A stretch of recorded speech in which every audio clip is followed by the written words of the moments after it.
He's on a bit.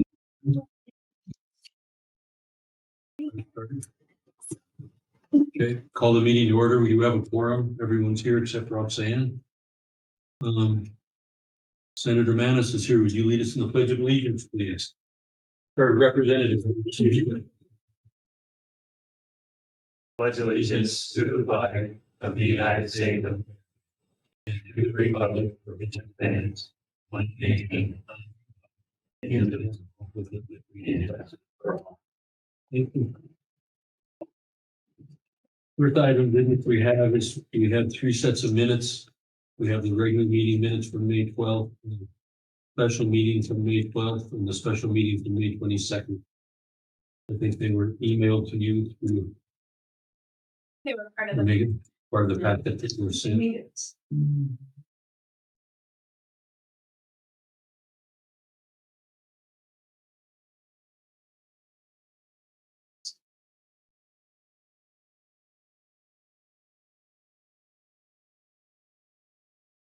Motion to approve the minutes from the May 12th regular meeting, the May 12th special meeting, and the May 22nd meeting. Second. And moved and seconded to approve the minutes from all 3 of the aforementioned meetings. Is there any discussion? All those in favor, say aye. Aye. Opposed? Passes unanimously.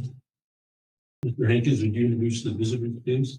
Absolutely. We have Sean Leninger, Casey Elliott, Kara Picard, Jan Manus, Gordon Flett, Jack First. Welcome, everyone. Item of business is the review and approval of the claims and accounts. So you take a look at that eulogy that you just got hot off the presses. Oh, wow. On the first page, 20124 BCHS Student Association for 3,272.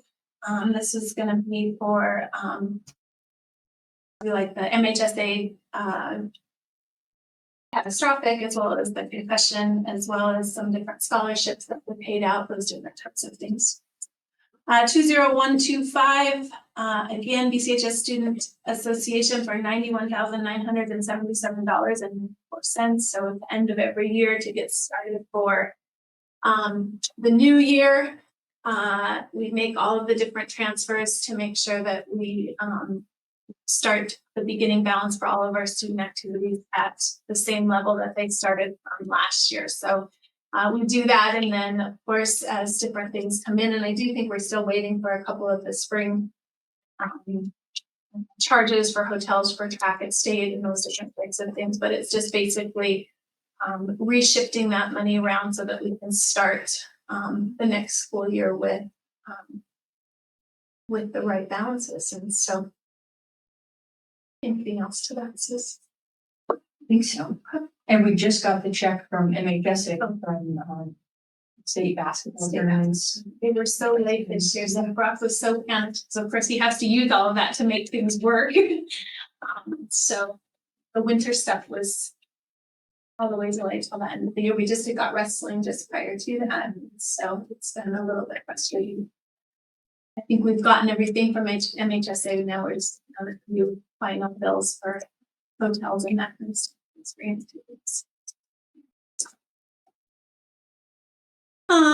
Let's see here on the second page, 20126, Beaver County Clerk and Reporter for $7,632.43.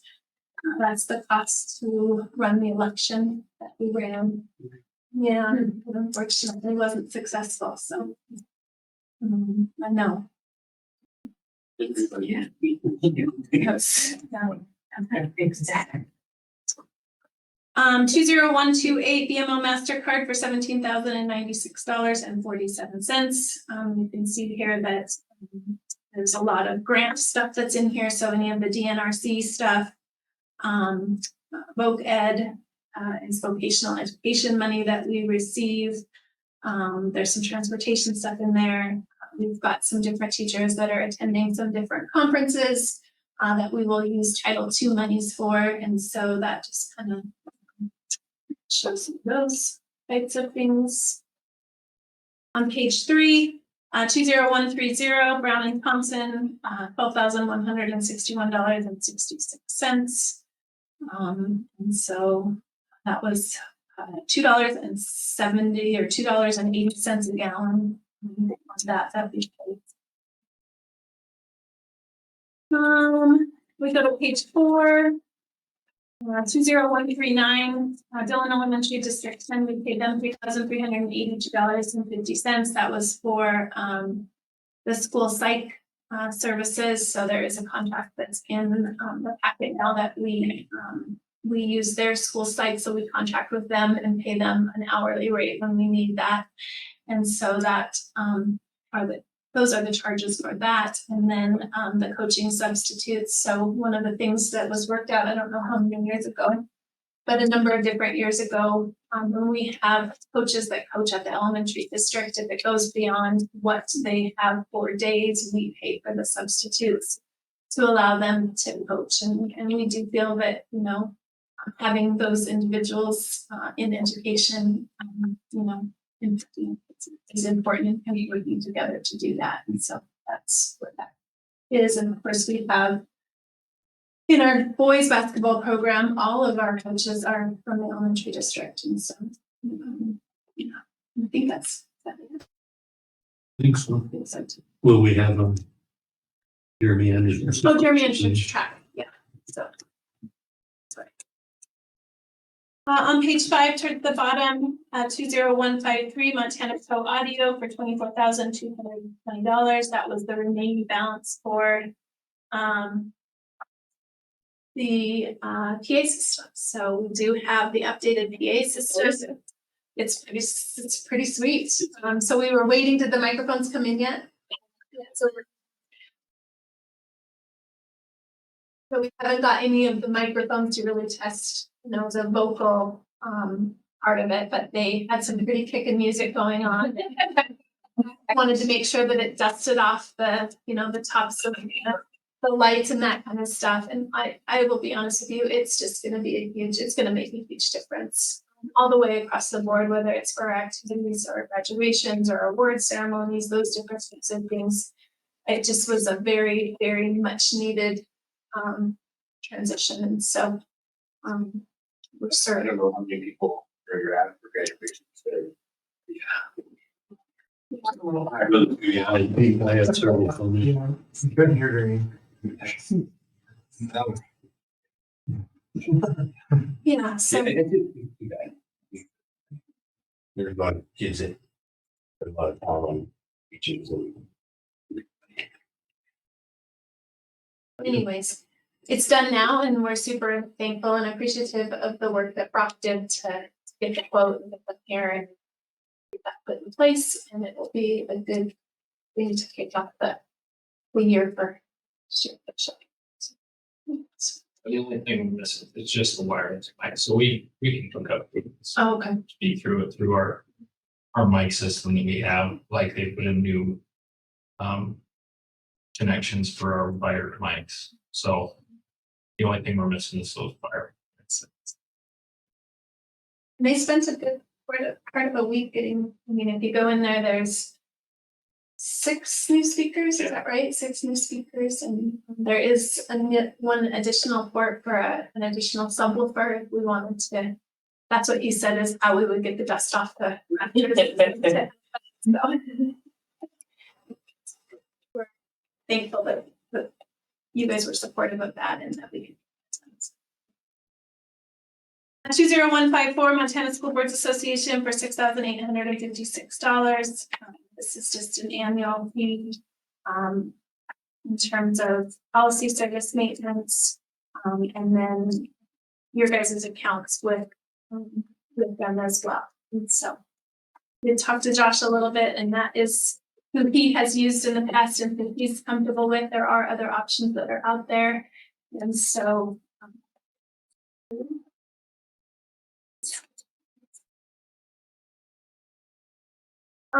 Page 6, 20156 Montana School Property and Liability Insurance for $121,139. the last couple of years, we've seen some very significant increases when it came to our property and liability insurance. This year, we were expecting a 7 to 10% increase, and we were appreciative that it was just 2%. I think it's just a little over $1,200 is what the increase is going to be. So we're thankful for that. I did say, you know, I think there was one of our big things that went off this year. And so when I first approached Mark Durham, who used to live here and know very well, I said, so that means since it's coming off, we're going to get a reduction, right? So, and of course, that is both out of the general fund as well as transportation. Let's see, slightly strike. 20162 Shell Energy North America, $2,233.02. That was for taking gas.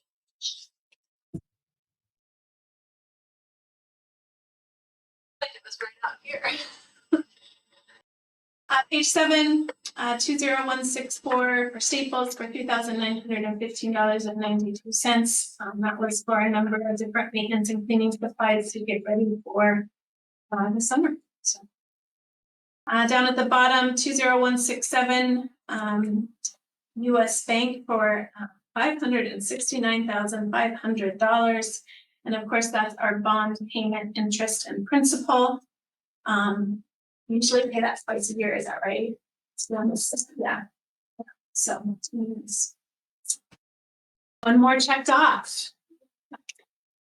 And then on the back, 20169 US Bank Trust for $59,099.31. That is the final intertap loan principal and interest payment. So we no longer have that. And Suzanne said that that's not usually this time of year.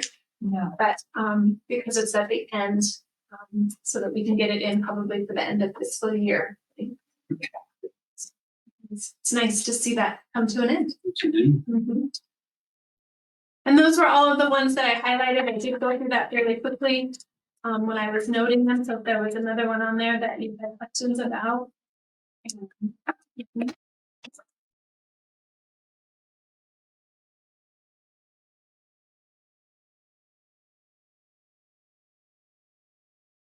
I move to approve the claims and accounts. Second. We move in second to approve the claims and accounts. Is there any discussion or questions? Those in favor say aye. Aye. Those opposed? This is unanimous. Public comment, communication. Does anybody have anything? I just want to say thank you. Well, I was gonna say thank you. So you're aware this is Megan's last dance, so to speak, so appreciate the 25 years you've given us. And you've done about everything here, from coach to teacher to AD to assistant principal to superintendent, and you did it all remarkably well. That's right. Yep. I think the one job I've never done, I'll never do is frustrated. Sorry. But it truly has been just an honor, and let's say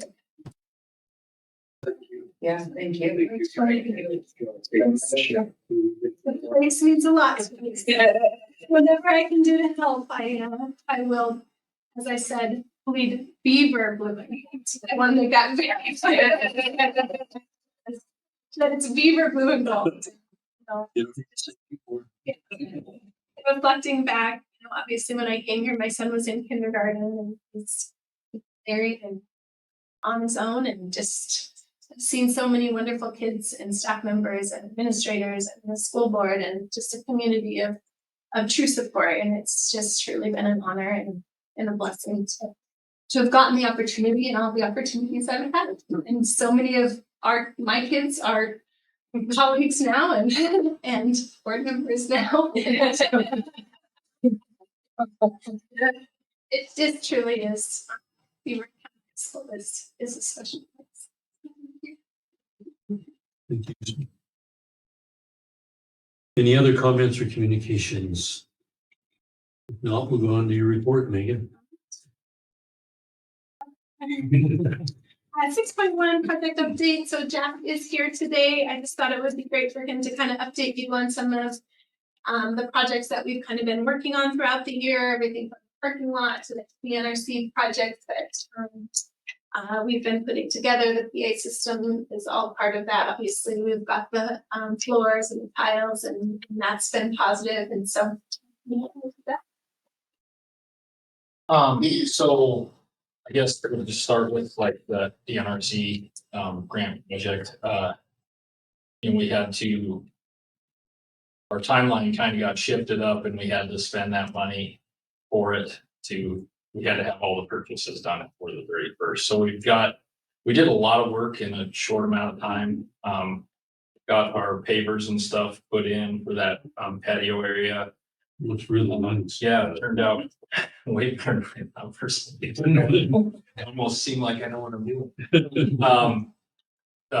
Kim and her class came, they planted the flowers and we've got some wheat barrier down. We've got to put some got to do some plumbing for watering everything still, and then got boulders I'm gonna get and put in there and some more wood chips, but I think everything we needed to finish the project, we got purchased.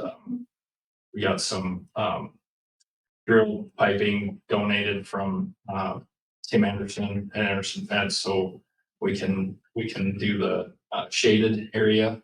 Truman's working on the benches and tables and everything for that, so next year when we get some more kids and it was really great to watch Jack work with Kim and Caleb and Jason and our students. And their students really just jumped on it and had just a great time, you know, doing all of the planning. And they poured the cement and you know, talk about a tremendous work-based learning opportunity. It was just so many different things that the kids had their hands in. And what is really nice about that is they have a stake in it, which makes it even more special when they're using it. So hopefully they'll take advantage of it and treat it the right way. So yeah, that's such a good idea for stuff to like continue, like having groups that they all sign and stuff, so it can be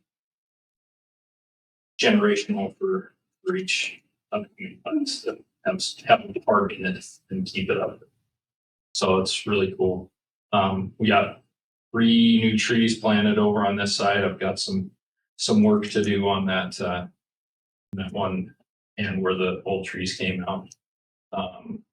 But those roots were yeah, those roots were big and deep. They're still, some of them still there. They're still big. So, but yeah, it turned out good for the short time that we had to get it done. So yeah, it's really exciting to watch and be part of.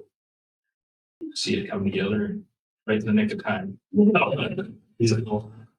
And then while we were doing that, Millers came in and they took out like 2 feet of soil and stuff out of the parking lot area.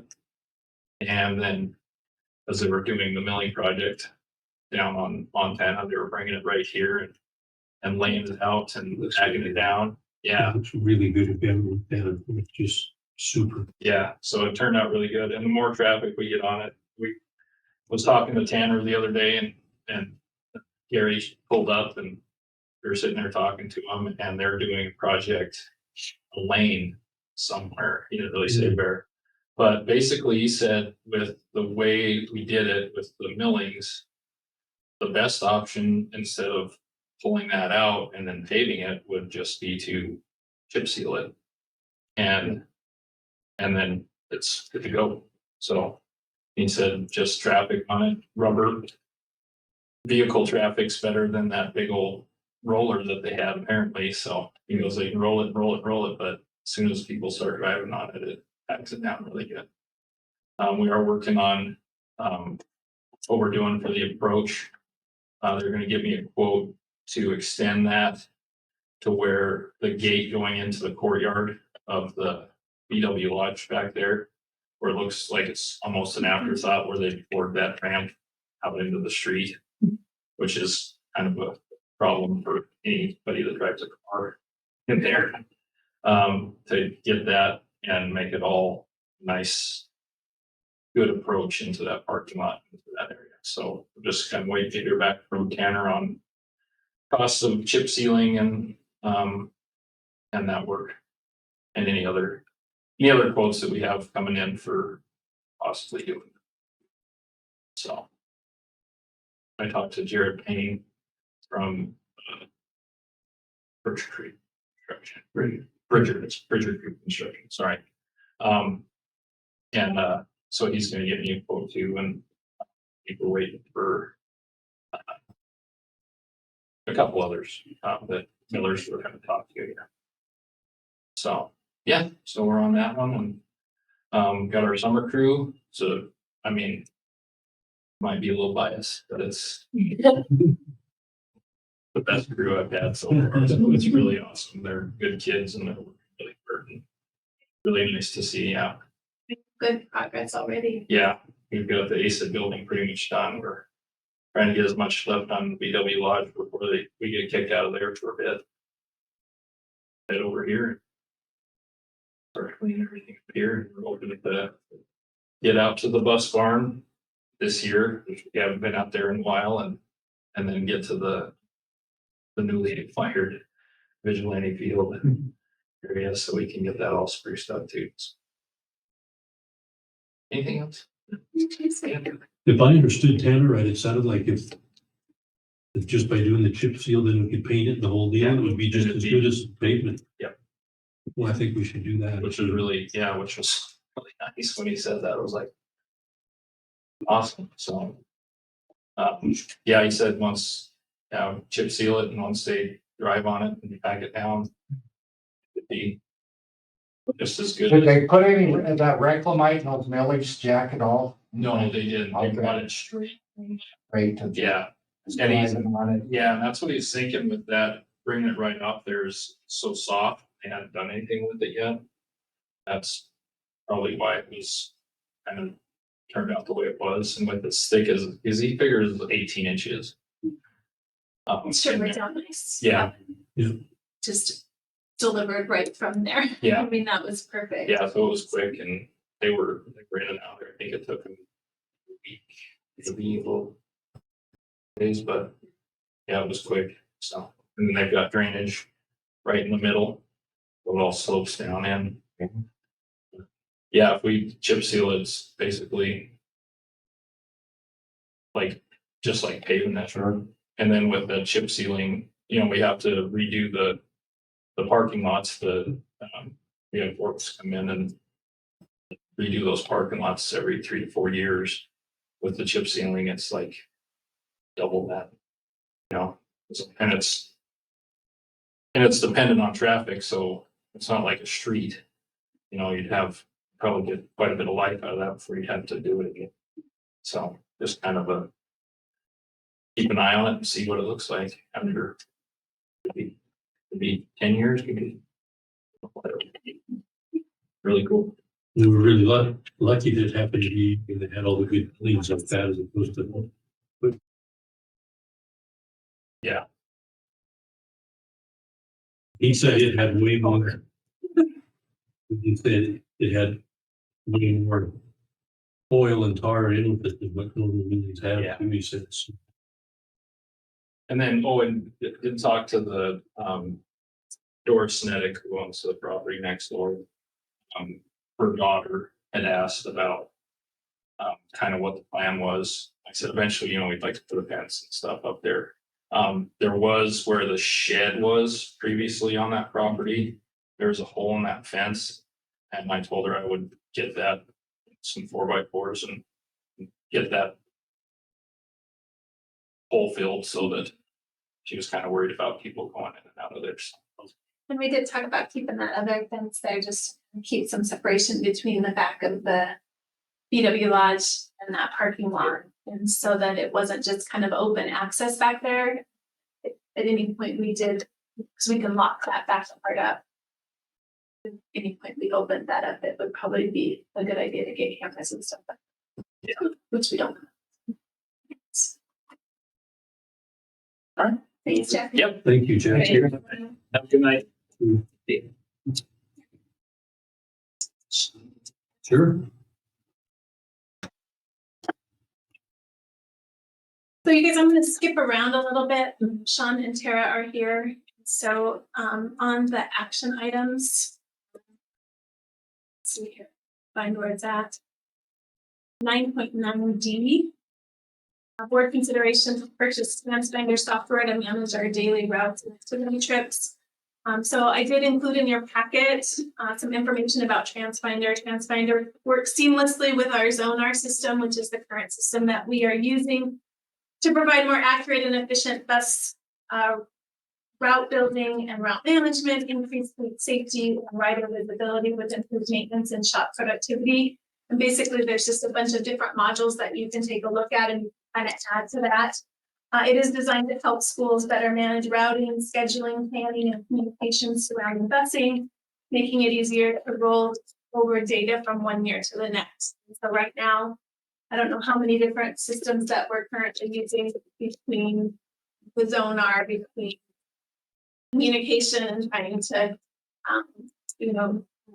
get data together, as well as the Zonar system, as well as the registration process. And this would just really put all of it together to try to get it all into one database. So depending on the modules that are added, it would probably be an increase of about $15,000 to $20,000 on that first year. But again, it would create more efficiency and provide better reporting.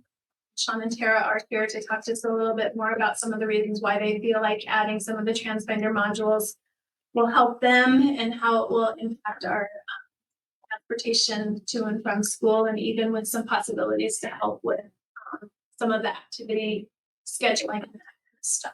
So, chat just a little bit. So, short time I've been here, I'm playing with Zonar.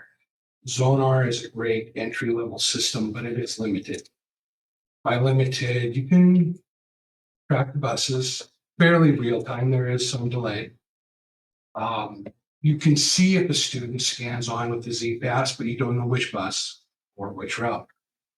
So, the other things is it can't communicate with any of the school software.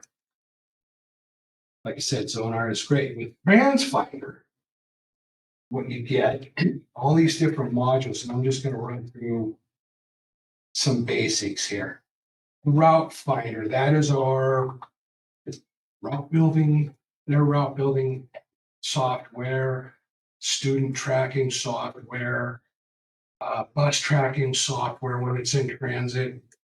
Basically, that module, one, we can run reports and see if we're running an efficient route. For a more efficient route, a safer route, it'll put that forth, and then we can look at it and go yay or nay. We have total control. When a student scans on, that module catches that, and that works in hand in hand with the Viewfinder app, which is kind of the control board that would be placed in all the school offices. So not so much in the morning, but in the evening, we've had a lot of issues in radio chatter, if you get to hear it. Middle school, elementary going, bus 8 is XY student on the bus. And then there's a whole bunch of back and forth and on. In my mind, I don't think that's a grand way to do things. I think we ought to be able to see it live, real time, so that we know that our students, our pupils, the K through 8, get on that bus that they're supposed to be on route. The other thing I noticed is Zonar doesn't have any service software. You have zero way to keep track of repairs, maintenance, PMs, parts, inventory, fuel costs, return on investment. Zonar doesn't have that ability. TransFinder does. And not only does it have that ability, that service software will work with this building.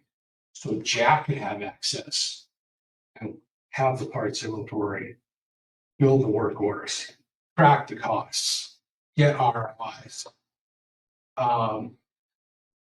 There's the trip planning, the trip finder module of this TransFinder. That would work great. Zonar does not have that ability either. Zonar can't allow you to submit a trip request. It goes up the chain of command to the superintendent, the activities director, and then me. It's all electronic, goes out. We put on the schedule and then it goes out to all our bus drivers, these are the trips, and then drive. And we can cover it versus what we currently do. Every Monday morning or Monday afternoon, we come in, have a meeting here at 2:00. Rock's got a list. These are the trips. But he's not a lot of times aware of middle school trips and elementary trips. And then we have to come back, put it on this huge whiteboard, 2 huge whiteboards, and then I start running through drivers to see who'll cover it. This will make it seamless. Middle school, elementary, high school, all working together with their trips in, it all comes out. There it is. Again, another thing that Zonar doesn't have. Let's see, Zonar can't communicate with all the schools' software. It can't communicate with Power School, cannot communicate with Infinite Campus. TripFinder can't. It work with all the schools, communicate with all their software. So you get this one seamless unit together. The other thing I would say would be like the Stop Finder. That's the parent app where they get real-time updates. One of the biggest complaints I have from parents, we're always getting calls going, hey, it's not showing the bus up. Or it showed the bus up, but they've already gone, or it's past the stop. And we get a lot of concerned parents calling going, hey, did we get off? Did the bus stop on time? Did they pick up on time? There's that giant disconnect in Zonar with real-time tracking. And the last thing would be bus registration. Currently, the only way we do registration is Tara and myself, more Tara than me, has built Microsoft Forms that we email out to all the parents, all the registered parents, the registered kids. They have to answer the questions, fill out the forms. We have to return them. And then we have to go through and verify, okay, this is the address they wrote. Is that the registered address with the school? And if it is, then we have to figure out the stop. With TripFinder, with our route info put in and talking to all the school software, it automatically checks it. It goes, okay, this is the address they put on this form. Check it with the registered address. It should be this stop, this bus route. There are no questions. And they double check it with the geocode. All with GPS. For me, I think it would be excellent for us to get up there for one, accountability and tracking of our student body with our buses. I mean, I don't like it when I have to explain to a parent, hey, I apologize, the app's a little bit off that you're seeing on your phone. Just the fact of being able to go, yes, this is where your child's at, and they'll be able to see where the child's at. They'll be on the bus, they can get off the bus. Everything's handled. It's all one system to complement our existing Zonar, which is great. It's great software. They've helped a lot, but I have seen the deficiencies. And it's still needed, so But we still need it. It's We're not replacing anything. It's supplementing upon a base system. That's great for basic functions. basic things that they have in Zonar. It is enhanced by some of the different modules. Modules that we have.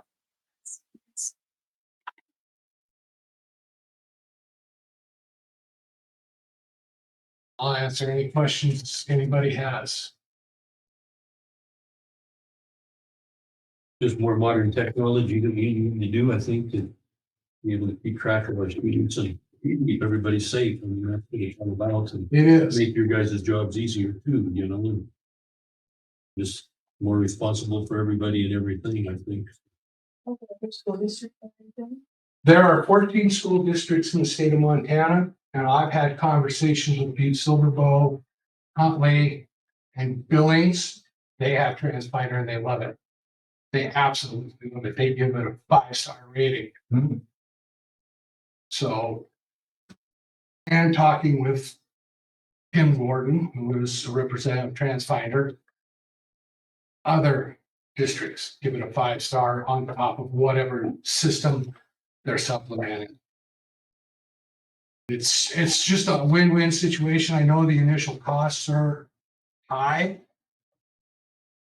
but I can't put a price on account of the safety of students and making it all smoother and better for everybody. And that first year is about, like I said, 15 to 20,000, depending on the different modules that you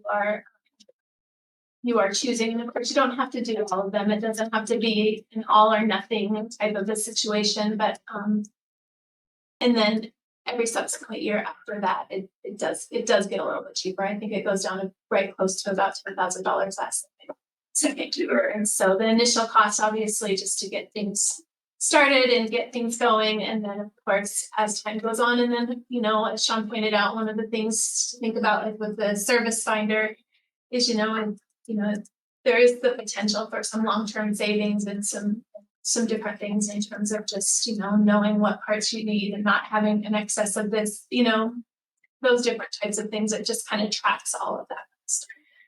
And really helps with the maintenance of. See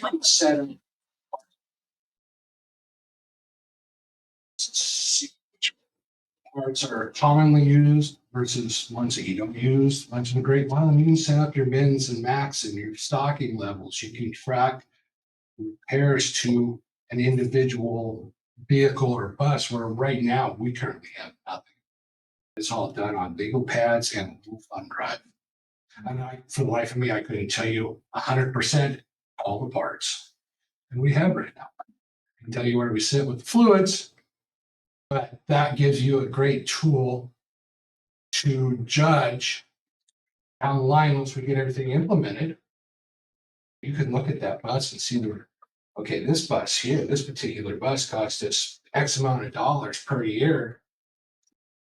Maybe it's time we start thinking about trading that one out, getting something new. And we've got all that bus depreciation stuff and, all that kind of stuff. But, Yeah. And again, like with the registration with Tara, I know that would definitely save a lot of time. Because we spend, Time checking schools, verifying addresses, I know, when like, their address doesn't match up with the stuff.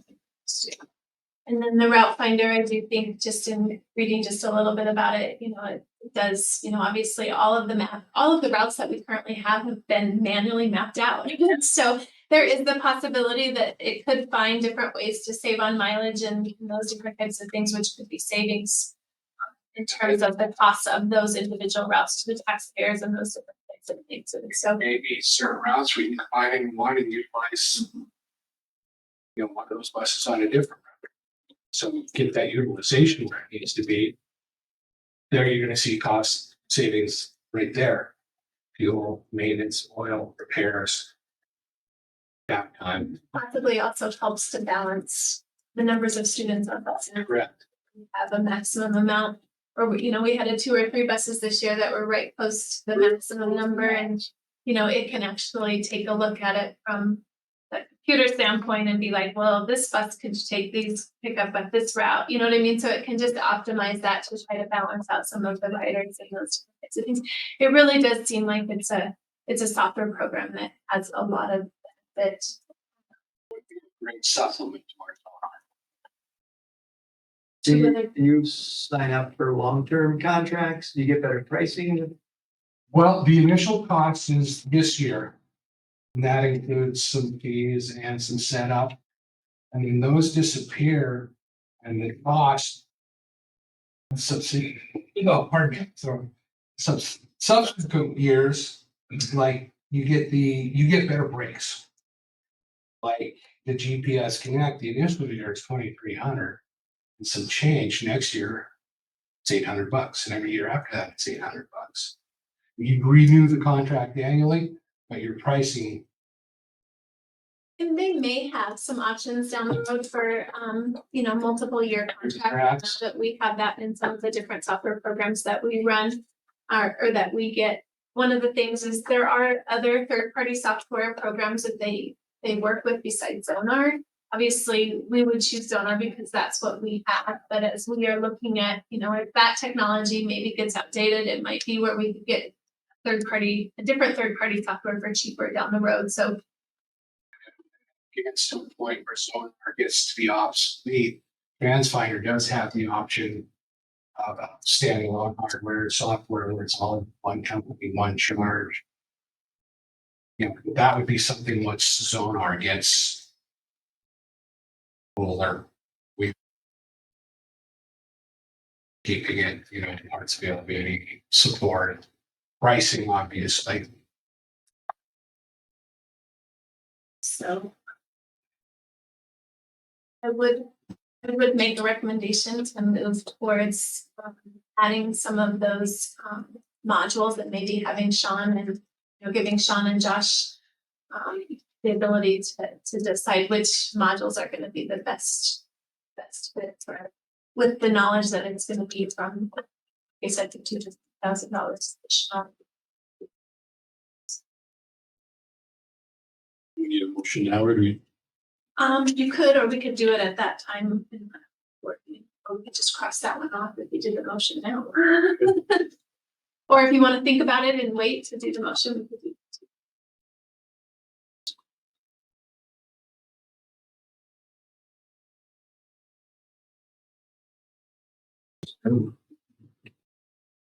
I move to. We move forward with, what's it, TransFinder. Second. Any question or discussion? All those in favor say aye. Aye. Any opposed? Thank you, Sean and Kara. Thank you. Thank you, guys. Okay, we'll go back to the superintendent's report. So 6.2 preliminary general fund budget. So the latest update to the general fund budget following the legislative session, thank you, shows that with House Bill 15 and House Bill 252, we will receive an increase of about $192,000.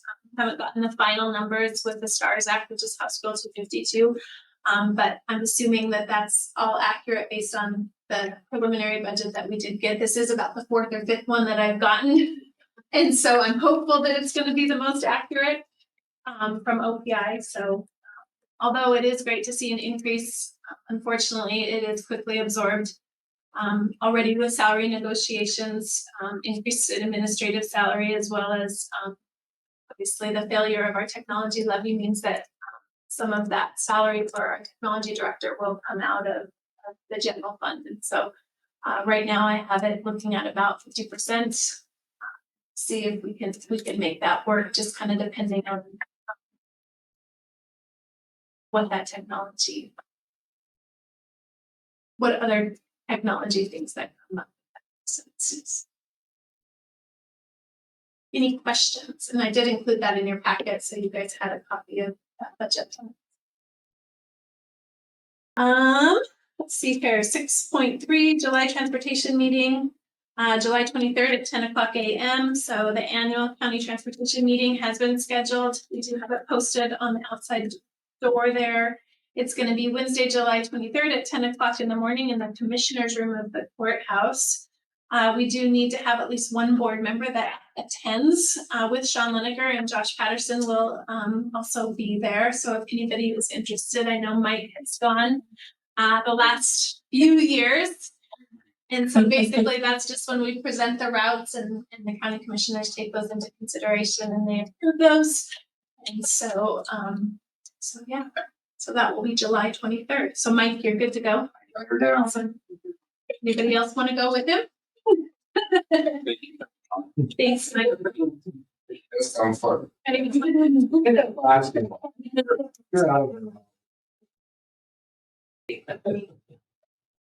Let's see here. So 6.4 YBGR summer program. So YBGR is required to have a summer program again this summer, which we're super appreciative of. Taylor Martello, who is our therapist, is working with about 12 students this summer. She's working with students Monday through Friday from about 10 in the morning to 2:30.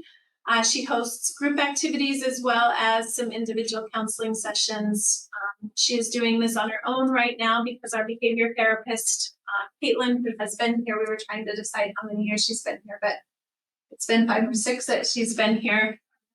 Recently got her therapist license and is now a therapist at the middle school in their YBGR program. So she just did a tremendous job here. She's going to be hard to replace. But I know she's excited to get started in that role over there. See here, I had obviously this program is a great program. It does allow Taylor to continue making connections and progress with those students throughout the summer. I did meet with YBGR today and they had a candidate for the behavior therapist position. Her name is Kathleen Becker, and we did just a little meet and greet just to kind of see how things went. And she seems like a very energetic, nice young lady that is excited to come in. And I think YBGR has decided to opt in the contract. And so super exciting from our standpoint or the school standpoint, just simply because we'll have a full team.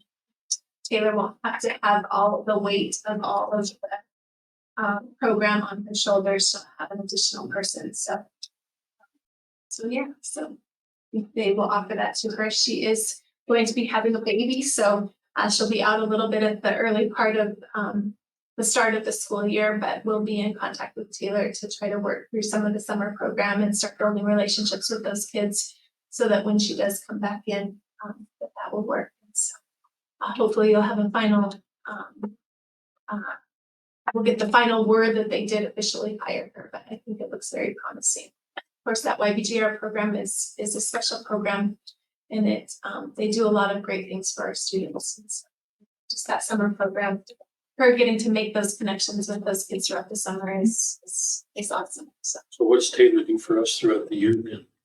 So she's our therapist. For YGB for over here? YBGR here. Yep. Okay. Yep. So she is the therapist, and then Caitlin was the behavior therapist. She left to become a therapist at the school. She could start right away once she's out. Yeah, I think that there's still some training and some of those different types of things, but they're going to try to get her going as quickly as possible just because at the start of the year, once she has the baby there, it's going to be a little bit of a disconnect. And she does work with quite a few of the students on her caseload in the summer, so it'll be a good opportunity for her to get to know some of those kids if they can get her on board. So yeah.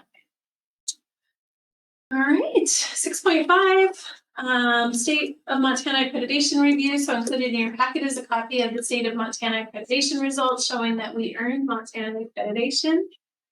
So this is in addition to our Cognia accreditation that we earned last year. And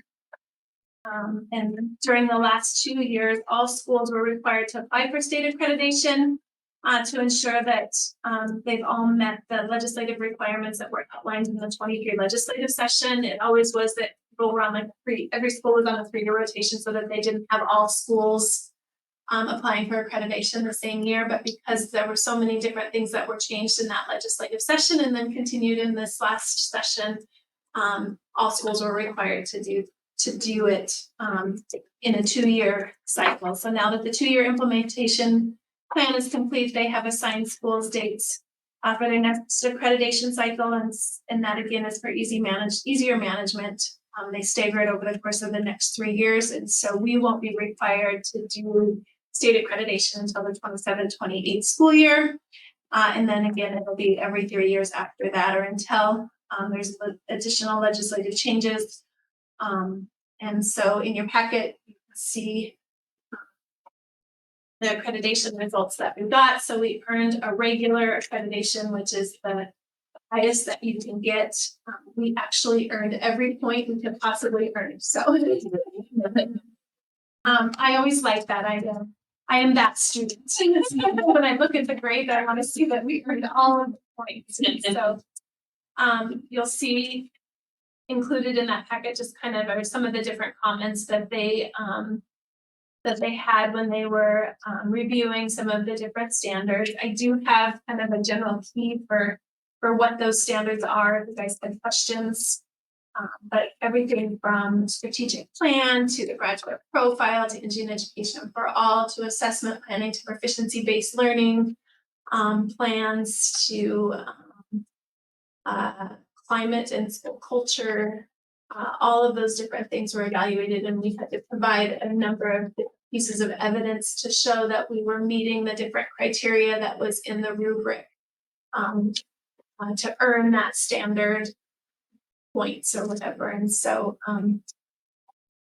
in the very last page just kind of shows, if it's not the very last page, it must be the second to the last page. Shows that our final accreditation standard status is regular and that we do not have a corrective plan. So again, that's really nice for Josh. When I came in my first year, we had the Cognia accreditation. We had the start of the first year of the implementation of the state of Montana. And so obviously there's different things that you have to do along the way and different checks and balances, but not having to go through that whole process will be good. And then of course with our Cognia accreditation, Cognia did create an MOU with the state of Montana to where we're not having to duplicate a lot of the same things. So they require certain things that the state also requires. And so for those standards, there's certain standards that are in there that we won't have to provide evidence for at the state level, because if we continue to earn that Cognia accreditation, we just don't have to do that duplication. Any questions on that? And that's definitely a tribute to our staff and our students and administrative team. So school board, so being able to earn that is important. All right, let's see here. So 6.6, 25-26 board committees. So included in your packet is a copy of the committees that you were on during the 24-25 school year. I just would ask if you guys would quickly review that and if there is any changes that you would like to make. And Roxanne's not here, and so I think that that's one of those that if there's one that is not the most, that's going to just assign her that, right? So Everyone okay with the committees they're on? Okay, we'll keep them the same, I there needs guess. to be a motion or anything, it's just. So Roxanne doesn't have any choice, she's not here. That's She's on. Right, 6.7 staff resignation. So included in your packet is a letter of resignation from David Gerard from his role as special education paraprofessional and my letter of acceptance. This was effective at the end of the school year. This position is currently open. You know, he doesn't have the full plan yet. Even though he's been working with Jeremy Anderson, this very full place and kind of managing that for him this summer. And so yeah, I'm not sure. And at one point he wasn't going to continue doing that, so I'm not sure if he is, but so if you guys remember, he worked with one of our students, did graduate this year, so he did a nice job and certainly appreciated the time that he gave. We also, I think, managed this online Spanish classroom at one point in time too. So, and then also included in your packet is a letter of resignation from Dave Stenson from his role as custodian, and my letter of acceptance. He is planning to work through the summer. His last day is August 29th.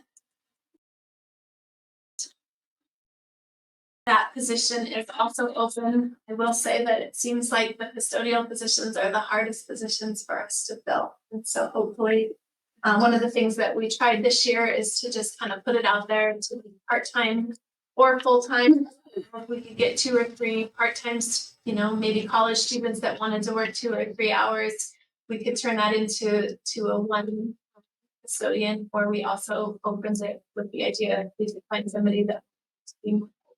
So we just tried to not eliminate anybody that might look at that and think, oh.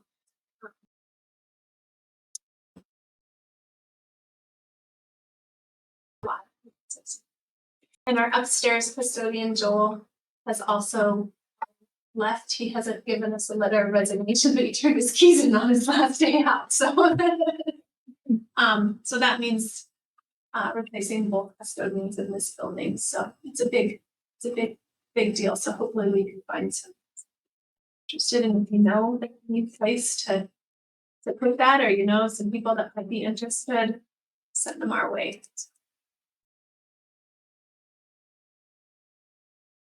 Here, but I did receive a letter of resignation today from Kelsey Zitzer, so she is our biology teacher. So they got jobs in Idaho. So both her and her husband got teaching jobs in Idaho. It's going to be definitely a tough position to fill, and we will work to try to do that. So Biology, Megan? She just teaches. she teaches biology. She teaches AP biology. She was going to teach physics this year, which she has taught in the past, but Mike Telling had done that prior to. So She's also a cross-country coach. big loss to the school. So obviously we wish them well, but it was hard to get that one. It's like here.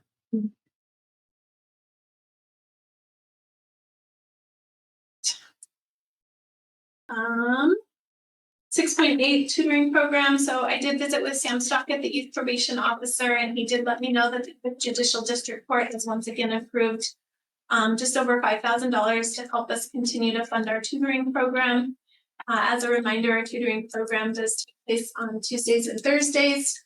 We have math tutoring, English tutoring, and science tutoring. And it's mandatory for any students who are failing one of those classes, and history is another one.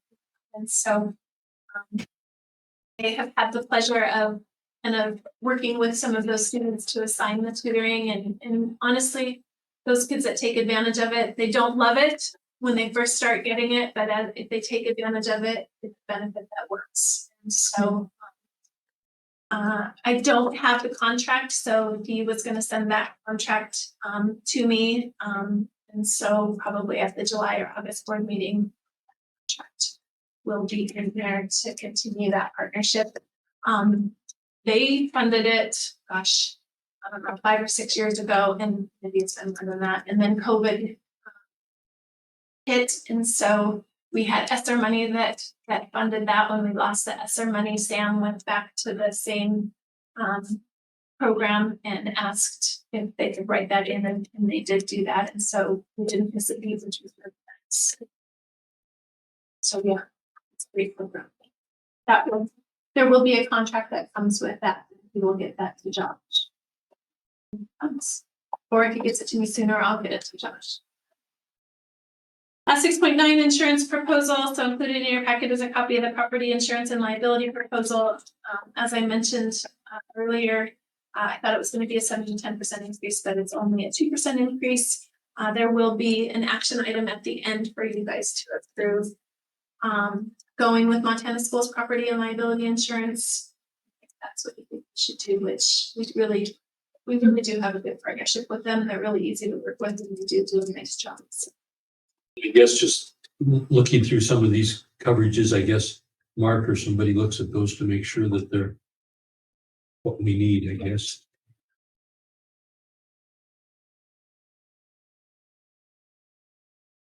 Still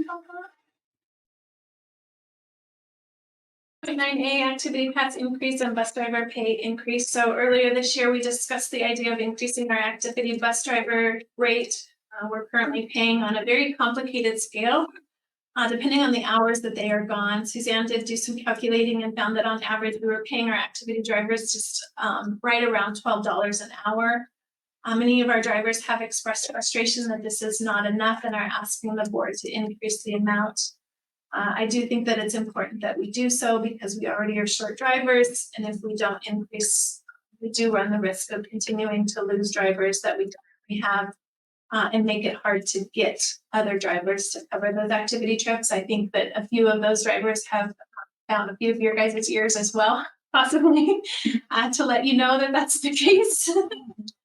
When the activities committee met and discussed, we talked about increasing it to $15 an hour and getting rid of that scale. When we looked at this earlier in the year, we predicted that that would increase the cost between $15,000 to $20,000, just depending on the number of trips. And of course, that's all variable, just depending on, you know, if all of our teams make it to state, then we have all of those different trips. If they don't, we have fewer trips. And so it just kind of depends on the number of trips that we have. I do think that it will be important that if you do choose to go with the $15, important to really nail out for the next meeting the specifics in terms of what it looks like. Should there be a minimum route amount? You know, like if, you know, it's $2 instead of $30, it might be $50 or something like that, just so that, you know, those short trips do get covered. And then also really nailing down what it looks like, especially on those overnight trips. You know, when does the hourly rate start? When does it stop? If staying at a hotel, is it when they're at the hotel? You know, those things. And, you know, if you remember correctly, we talked about having like drive time versus sit time. And again, that's just a management nightmare. And so just trying to streamline that. And Brock did do a nice survey kind of across the state. And $15 is right around the middle of the road of what others districts are paying, depending on kind of their location. Obviously, some of those really tough locations are having to pay a lot more, and so I do think that the $15 an hour would be a good showing of good faith to our activity drivers that we're cognizant of the fact that we want to increase that and just to kind of see what that is. Any questions? There will be an action item to vote on it, but I just wanted to present it here so that you thought about it a little bit before I presented it as an action. What are we doing? I think we talked about it a little bit, but if they drive 2.5 hours, do they round up to the next full hour? Is that what they do? So I think it would be on half hour. Seems like when I was looking at some of the different schools that were out there, that it's like on every half hour. Okay.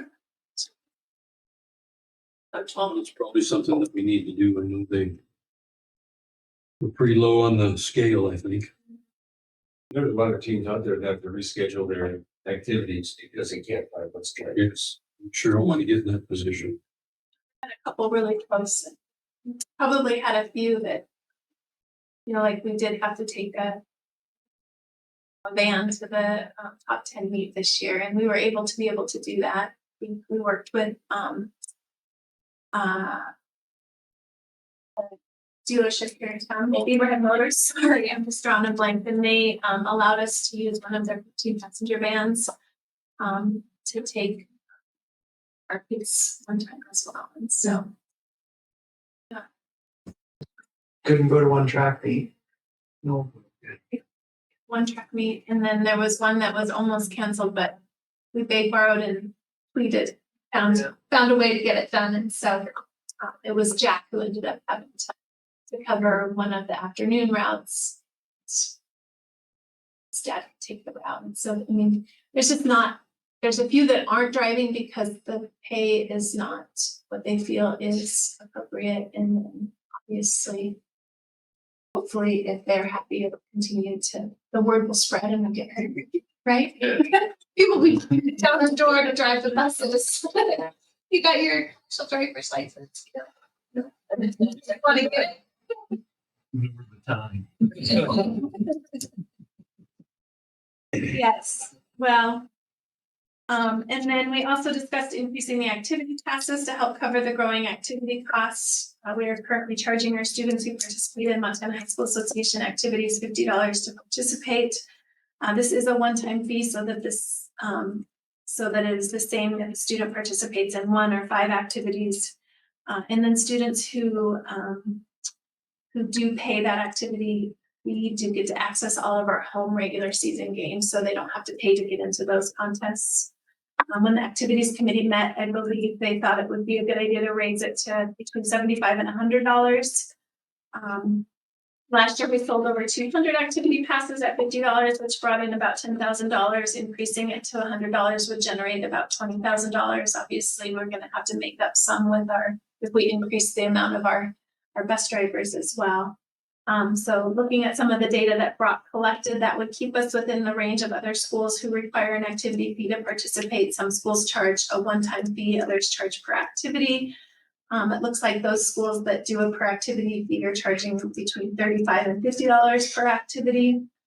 I do think that there could maybe be a maximum amount to help families. I think we've only ever had 2 kids at the same time. You know, I don't know if that's something that we want to consider if they do the full 200, or if it's after the 3rd one, you know, if they get a break, or maybe it's just not. And so, but those are all kinds of things that that we need to think about. I do have it as an action item.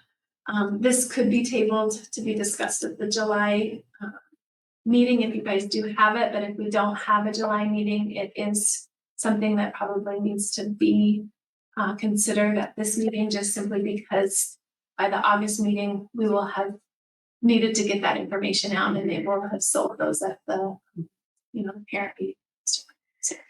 And obviously, we know putting more burden on our families is, you know, they've got lots of costs that are associated with that, but unfortunately, with hotel costs, fuel costs, bus driver costs, you know, all of those different things that are continuing to rise, it's just really putting a strain on the budget. And so trying to generate some extra revenue there is important. Anybody on that committee that you can remember to get on? We pretty much decided that the $100 would be what we wanted. Yeah, I don't to do. know what we talked about. Mhm.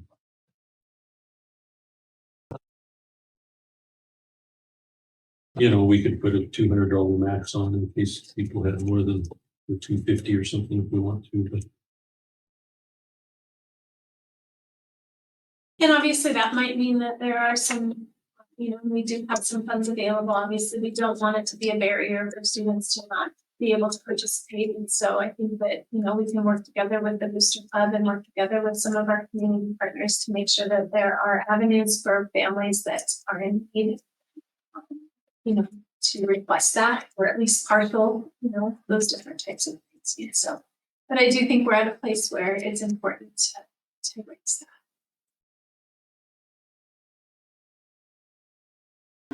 And again, that'll be an action item. Again, I just wanted to give you time to think about it before we made to vote on it. So extended 6.9B extended day contract for FFA Advanced Opportunities Grant. So Caleb Igo has asked if the board would consider allowing him to have an extended contract that would allow him to be paid extra days at base. So not at his daily rate, but at the base daily rate during the summer to help cover the growing time commitment of students who have projects and animals. We used to have an FFA advisor with an extended contract, but that went away when we hired the egg teacher just prior to Caleb, and I think that's been probably over 20 years ago. Last year, we received an advanced opportunities grant, which we could use to cover these extended days. There is a certain percentage of that grant that has to go towards things like this, or things to pay for, you know, when our FFA went to Indianapolis, some of those different types of costs. So I would recommend that the board consider starting with 5, possibly 10 days, and then at the end of the year, kind of evaluate and consider whether the number of days was sufficient. In talking to Caleb, I had lots of conversations about accountability and how it would be important for him to document, you know, the different things. And I don't know if you're to that point in your packet, but I did kind of include in there a little narrative on extended programs in agriculture education. It's not unique to Beaver County. There are lots of programs across the state that do have those and some in some other areas of the CTE area, but I would say the most common one is in FFA. And then, also included in that was just kind of Caleb's, what he does in the summer, for that. And so, again, our base, I don't know if I put it on this one or if I put it in the back part, I think our base is just over 42,000, so I think it's, 5 days, I have it right here. 5 days at base would be, just over $1,100, and 10 days at base would be about $2,300, and so anyways, So what, Caleb put together that, where it says career technical Education. That's his. So he does 21 days in summer. and so of course he has a lot of kids, so FFA is intercurricular. And so a lot of his classes have SAE projects. I can't remember the definition, and of course Caleb would be here, but his wife was induced today. Yes. I haven't heard from him, so he is not here to advocate for himself, or he would be. But basically, the SAE projects, and maybe some of you that have been in FFA at some point in time can kind of talk a little bit about those if you guys had to do them. But basically, they're work-based learning projects. We have a software program that we actually have adopted all across our CTE programs to really track our work-based learning opportunities in the CTE areas. And so with that, and with the projects that these kids are doing, there's the economic impact in our county. They are keeping track, let's say they have an animal, they're keeping track of how much they're spending on their feed, they're keeping track of how much, just documenting all of the different pieces to that, all the way through the sale at the fair, and how much they're making with having an animal, and the impact that it has as well. And so, anyways, like I said, That's his programs and the job is the students have done with his leadership. I think it's probably time to reinstitute. His part. Yeah. They have this thing contract. Yeah. And honestly, I'm checking in animals. It's even better.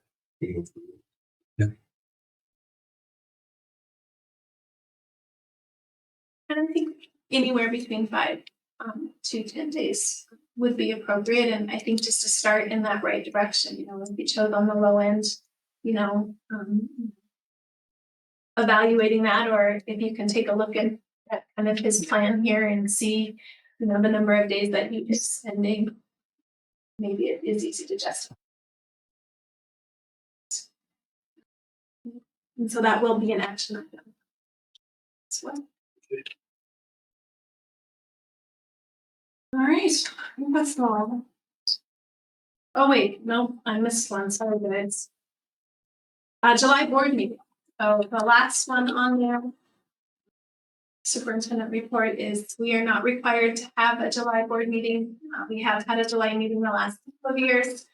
And Josh is online, so maybe you guys can decide if you guys want to have a July meeting. I would probably recommend one. Can everybody hear me? Yeah. Okay, and the reason being is that, with this legislative session just wrapping up this past week, and I'm sure that Megan saw, there's been a slew of recommendations for policy updates from MTSBA, about at least 10. And I'm not sure what BCHS policy says for how many readings you have to have. Typically for any new policy, it's 3 readings. And so the sooner you get that going, the better. Most of these policies, however, are, I would assume, are existing policies for BCHS. So there's a chance, depending on what your policy says, you may only have to do 1 reading for the update. Most of these are going to be required updates because of legal changes, because of law revisions. There'll be a handful, I assume, that'll be recommended. So that's why I would recommend getting started with that sooner rather than later. It does, we do have 2 readings is what our policy says, so. Okay. Is everyone okay with the July meeting? Okay, I believe that would be July 14th. Also, it'd be good with Josh making the transition to have a meeting of 2 meetings before school started anyway, so. I would agree. Okay, let's plan on doing that then, if everybody's okay with that. Okay, Super. okay, Quick question on the insurance, the cyber part. Is it M slip, however you say it? Have they been pushing more coverage, more?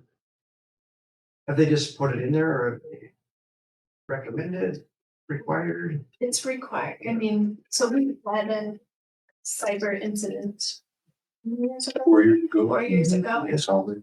And obviously that's still part of one of our things that we have. So, and one of the things that they are doing along with that is in order to try to get reductions in the cyber security is they've given us lots of tools. So like authentication, secondary Required. different types of things. So there's been a good number of staff members that have changed that. He's working with trying to get everybody on board, and the more efforts that we can make to show that supposedly that part of the policy is going to not be as great. That makes sense. If the district shows that they're not trying to make any effort in that regard, then they will continue to go. Yeah, I'm surprised they're, so like for my bank cyber application every year. Question one is, do you have multi-factor authentication in place? If the answer is no, don't go to question two. You're not getting. Yeah. So I'm surprised it's not. Well, and I mean, I would say a good chunk of staff have gone to. Is yours on there? Yeah. Shots everywhere. Well, I think it has to be certain percentage. And then Sure. And we use, it's called Upfor is the software that they use. But are you saying Bill, why? Makes sense. Mandatory. Some of them are mad at you. They'll get over They're doing it for everything else. it. Yeah, literally, and honestly, at the beginning, I was thinking anymore, Everything. I'd rather be the yeah. No, I think that's a great thing. people that call you and want. Yeah, stuff from me, Yeah. And so maybe during your motion, you could make a motion forward. Ooh, right. Yeah. But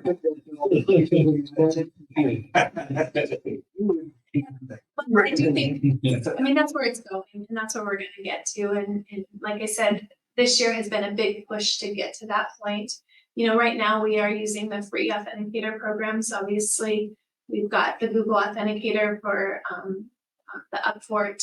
But anytime we're using a web browser, we have to use that. And then for our email, it's the Microsoft Authenticator. I don't know, do you guys have to pay a third-party software to do the authentication, or is yours free as well? I think Mhm. it's a, we have. You're gonna have a variety of.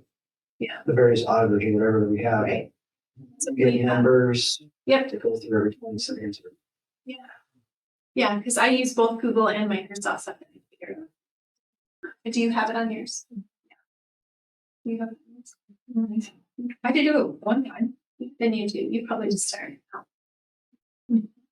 Since you can't send anyone else to do it. So I think it's a great idea, and I think that's a great point. Cool. Put it in your recommendation.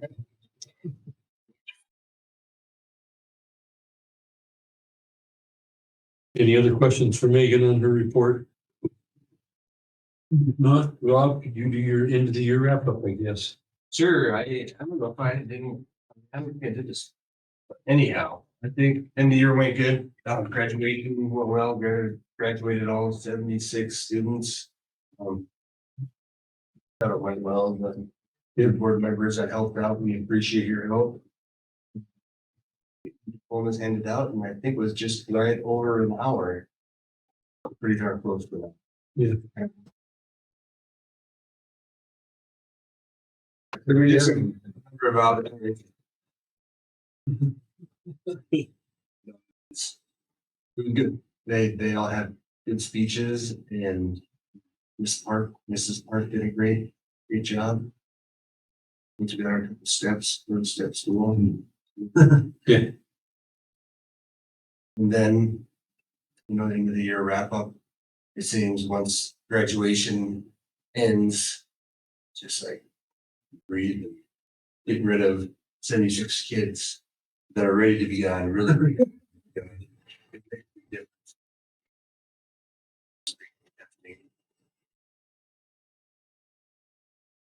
Everybody, most people. Because we do have, so our attendance, if everybody doesn't know, it's gone semester by semester. And so there were a few students, so you had to pass 5 core classes in order to be eligible for the next semester. And so we had a few students that. With those guys, to make sure they're still on track to graduate. There's a few that are not on track. They have to do something in the summer then? Some do. Okay. You can, we don't offer it, but you can. We don't offer it, how do they get?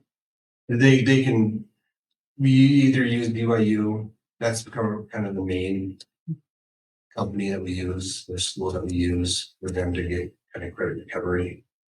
And they could do the books cap out at Montana Digital Academy as well. But that just requires a person here to monitor them when it's those two programs.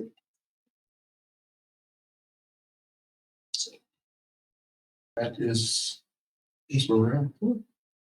Okay. Thank you, Rob. Okay, we'll go into the consent agenda items. So 8.1, board consideration to hire Taylor Martello as assistant basketball coach. So Mr. Millamacki is recommending that you hire Taylor Martello. She is our YBG art therapist that we talked a little bit about earlier as the assistant girls basketball coach. And I concur with this recommendation. She has been volunteering for the last couple of years. And so she will move, if you approve it, into Brittany Ferris, resigned as a paid coach. Stepping in with raise opportunity.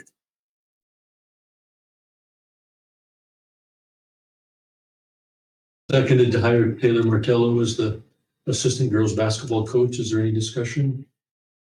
All those in favor say aye. Aye. Those opposed, passes unanimously. 8.2, board consideration to hire Brett Nordahl as the head wrestling coach. So Mr. Millamacki is recommending that you hire Brett Nordahl as the head wrestling coach.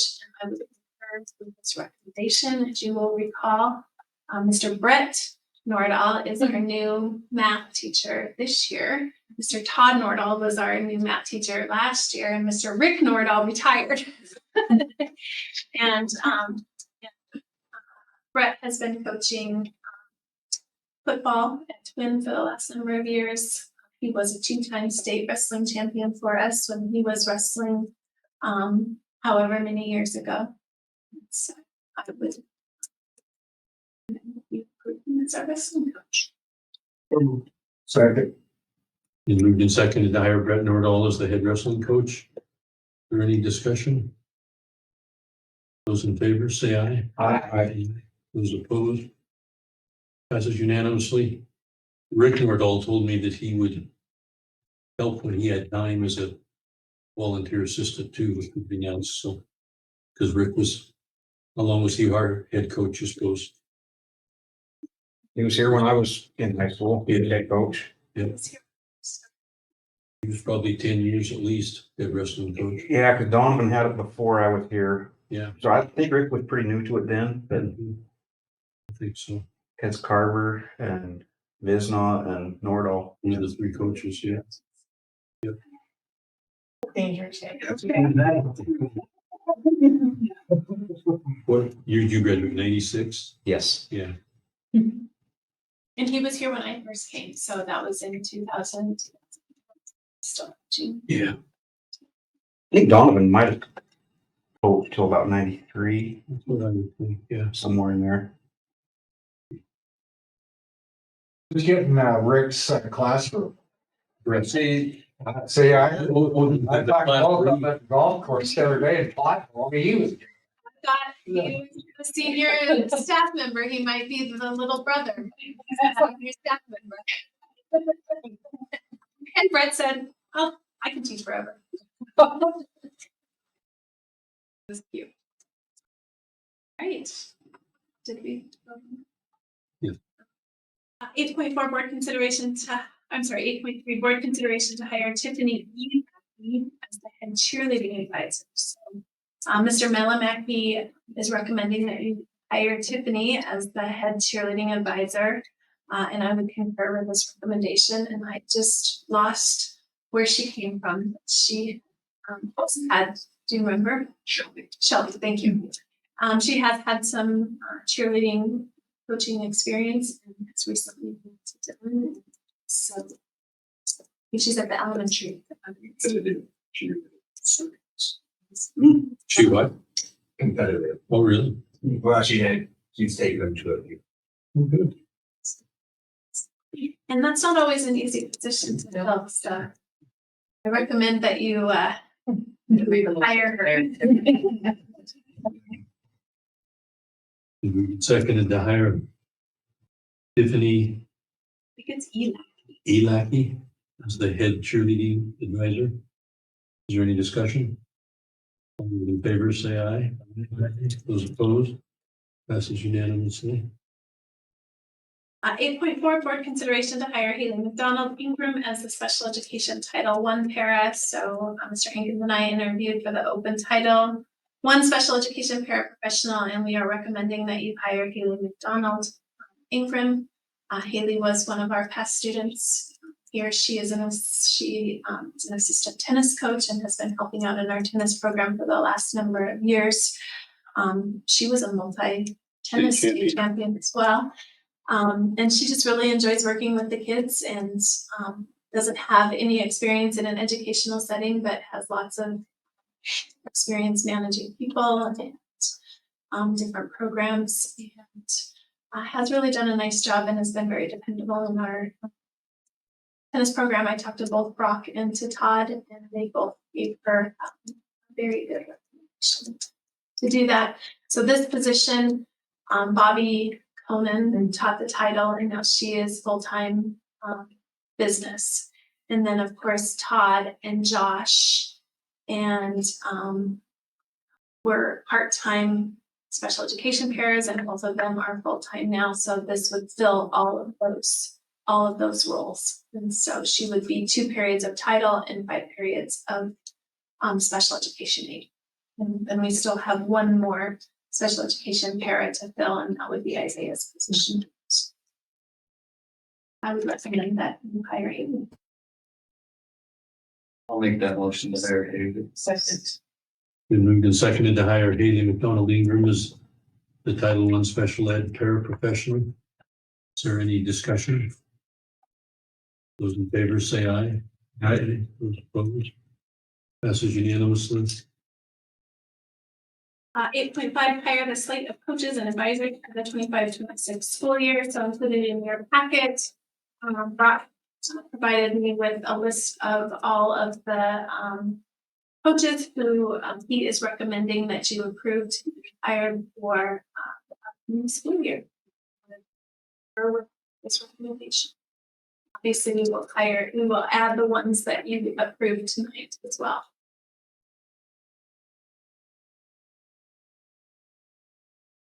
Kelsey.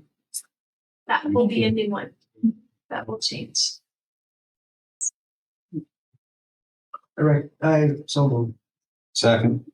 Been moved and seconded to approve the slate of athletic and activity assignments for the upcoming year. Are there any questions or discussion? Those in favor say aye. Aye. Those opposed? This is unanimously. Okay, now on to your action items. Board consideration to approve the 25-26 student extracurricular and co-curricular handbook. So included in your packet is a copy of the proposed extracurricular and co-curricular changes in the student activity handbook for the 25-26 school year. These changes were made by Ms. Millimacky. It's my recommendation that you approve this handbook as presented. He did highlight in yellow the different things that he changed, but he also added a little and a key at the front. And so basically, for the most part, he just changed dates. So just changing it from 24 to 25 to 25-26. And then, of course, on page 36 through 39 is the new physical form. I don't know if you guys will remember this, but they did approve at the Montana High School Association level to only require the physical every 2 years, I believe it is. So, which, you know, he really didn't have a feeling on, so he reached out to our healthcare providers and they felt like that was sufficient. And so that did pass at the annual meeting in January. And so obviously all students will have to do that this year. And then after that, it will be every other year that they do that. I do believe he has a physical clinic scheduled for August, just before the season starts. And so that's just really nice to kind of have that time where families can come in and get those physicals. A lot of them get them done earlier because, for example, football, a lot of times they need to have that physical, and it just has to take place after May 1st. So I would recommend that you approve those changes as is. So moved. Second. Seconding to approve the changes for the upcoming year for the extracurricular and co-curricular student activity handbook. Any other questions or discussions on it? Those in favor, say aye. Aye. Those opposed? This is unanimously. 9.2 board consideration to approve the 25-26 coaches handbook. Also included in your packet is a copy of the proposed changes that is making to the coaches handbook. Again, he just listed a number of different things that that did change. So lots of dates, changing of the superintendent's principal and those names, updated paid sponsors and advisors, updated coaching course language, removing the fundamentals of coaching language that's in there. They've gone something different. Update the activity pass fee. So if you guys choose to change that, that would also be listed in there. Updating the superintendent principal contact information and smart dates. And again, he did highlight those in yellow so that you can see the changes that he did make. But I would recommend that you approve his proposed changes. Second. Been moved and seconded to approve the 25-26 coaches and advisors activities handbook with the changes that were highlighted. Any question or discussion? Those in favor say aye. Aye. Those opposed? Passes unanimously. 9.3 board consideration to approve the 25-26 student handbook. So included in your packet is a copy of the 25-26 student handbook with the proposed changes. It is my recommendation that you approve these changes. So I had just a couple of little things that I had recommended. Rob didn't have any that he saw that needed to change. On that first page, there's the welcome that I wrote. Josh did send a welcome to me, and I had passed that on to Audra, so his welcome will be in there. Obviously, that next page just kind of changes to the calendar and what the new school year is going to look like. Again, changing names, like Josh's name was added in there for different contact information. Let's see here. Funny how you can look at this document 100 times and not see something, and then the one time you're going through it. So on page 14, the dance thing had the school year for 23-24 school year, and so we updated that to 25-26. And then just really did, a few changes. On page 16 is where the activity handbook fee comes in. But really there just wasn't a lot of different changes that I found that needed to be made. Rob didn't have any, and Josh updated the welcome, so I think it was pretty good as is. I would recommend that you make those changes. Second. And moved and seconded to approve the 25-26 student handbook with the proposed changes. Any questions? Do we need to change that $100 fee before we approve that? So I just put in there that that was highlighted, so it will change it. So basically it'll just change to whatever you guys, whatever change you make, we will update it in here. And so it's highlighted. So, and if it doesn't change, then we'll just keep it at $50. But thank you. Yeah. So on that little dances, thing, Just to take the you year. can just take the euros. There's just that the guidelines will be in place for dances sponsored by Bakersfield County High School. Period. Because it's always those dates that you just Yeah, because you're gonna miss that one. do that. I will make sure that. Figure that on. 14.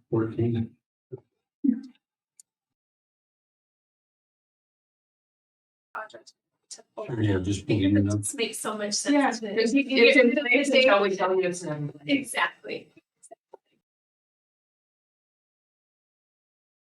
All right, so let's see here.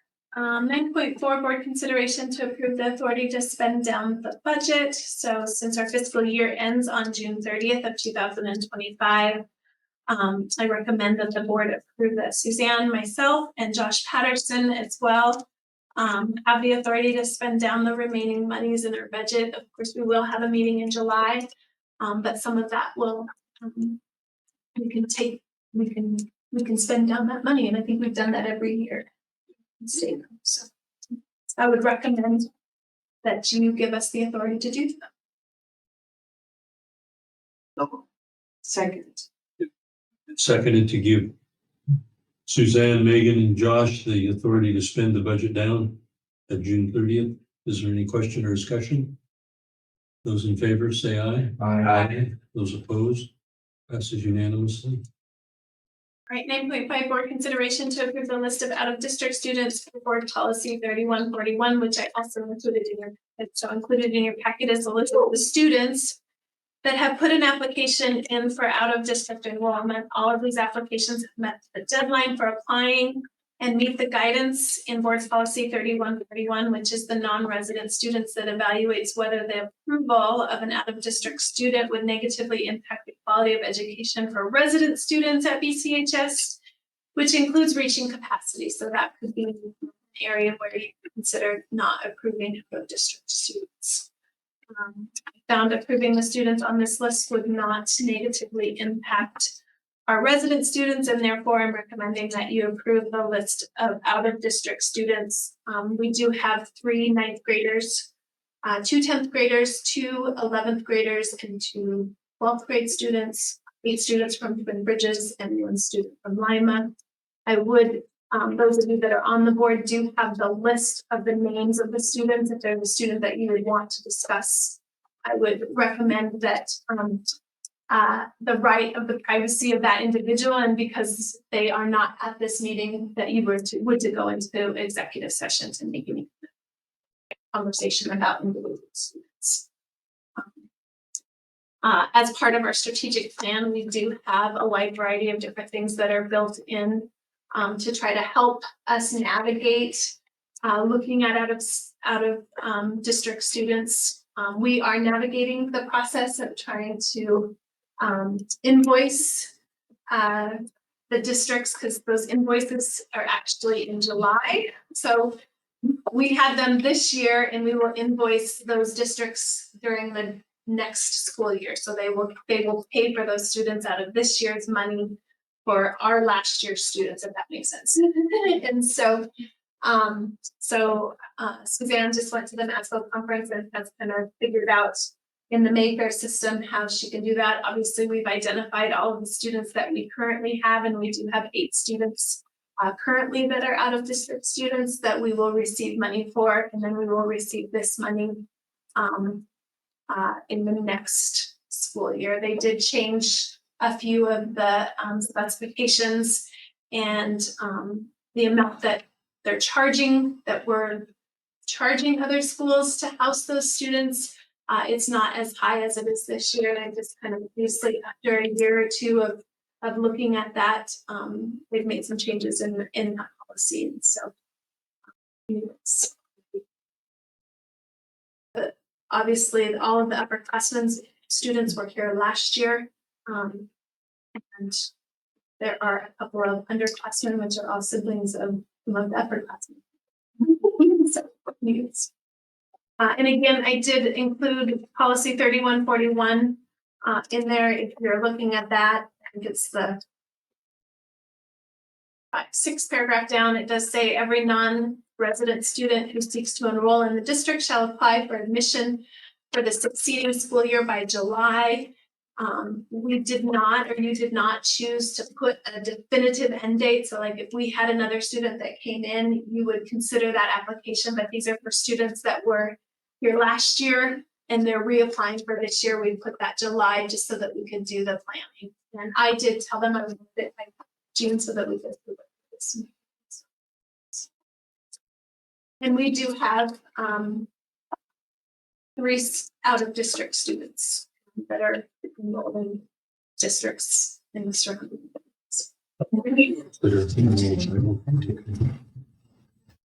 And right, we pay out of, yes, when the letter comes in, it would go into our general fund. Piece of the fund, legislative. Yes. Yes.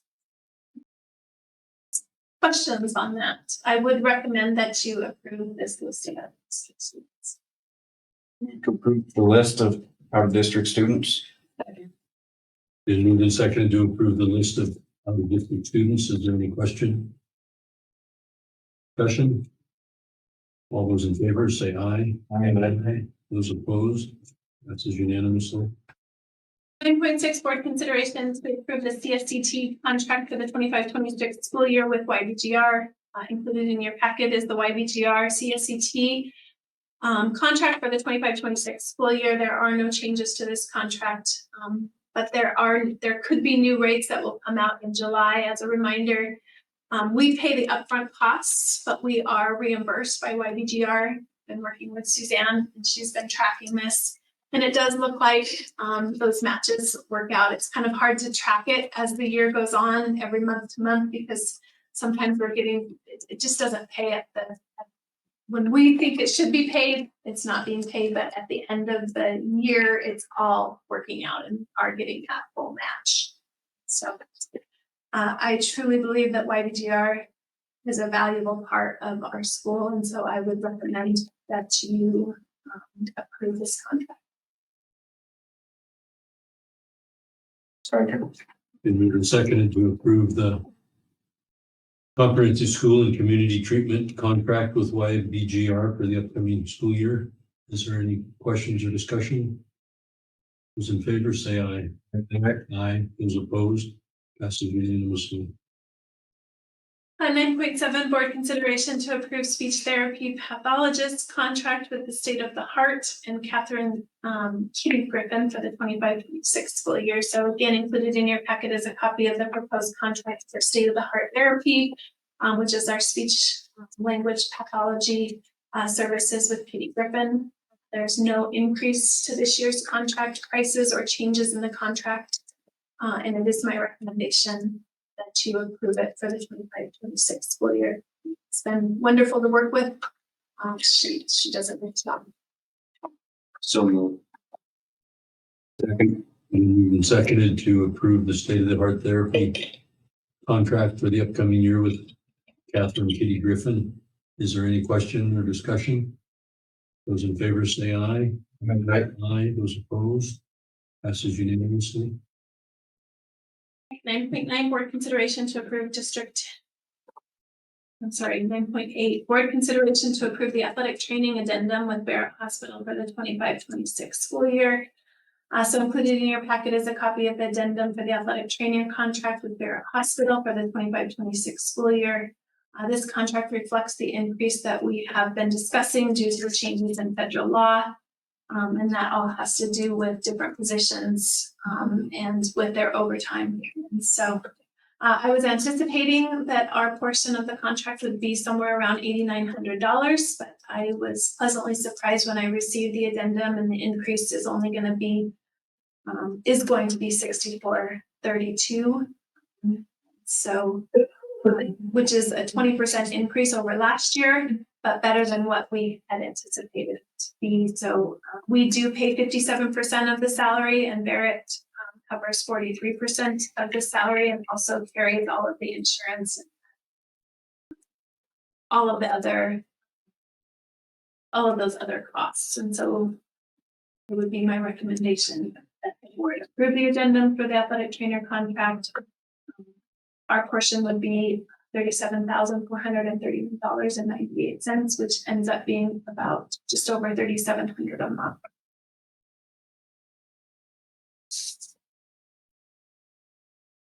So moved. Second. And moved and seconded to approve the addendum with Barrett Hospital for the athletic trainer contract. So is it a 10-month contract maybe? I'm confused when I look at that. It's $3,700 per month, but it's only $37,000. So we just Only 10 months? paid. Okay, Yeah, just 10 so we months. don't. Okay.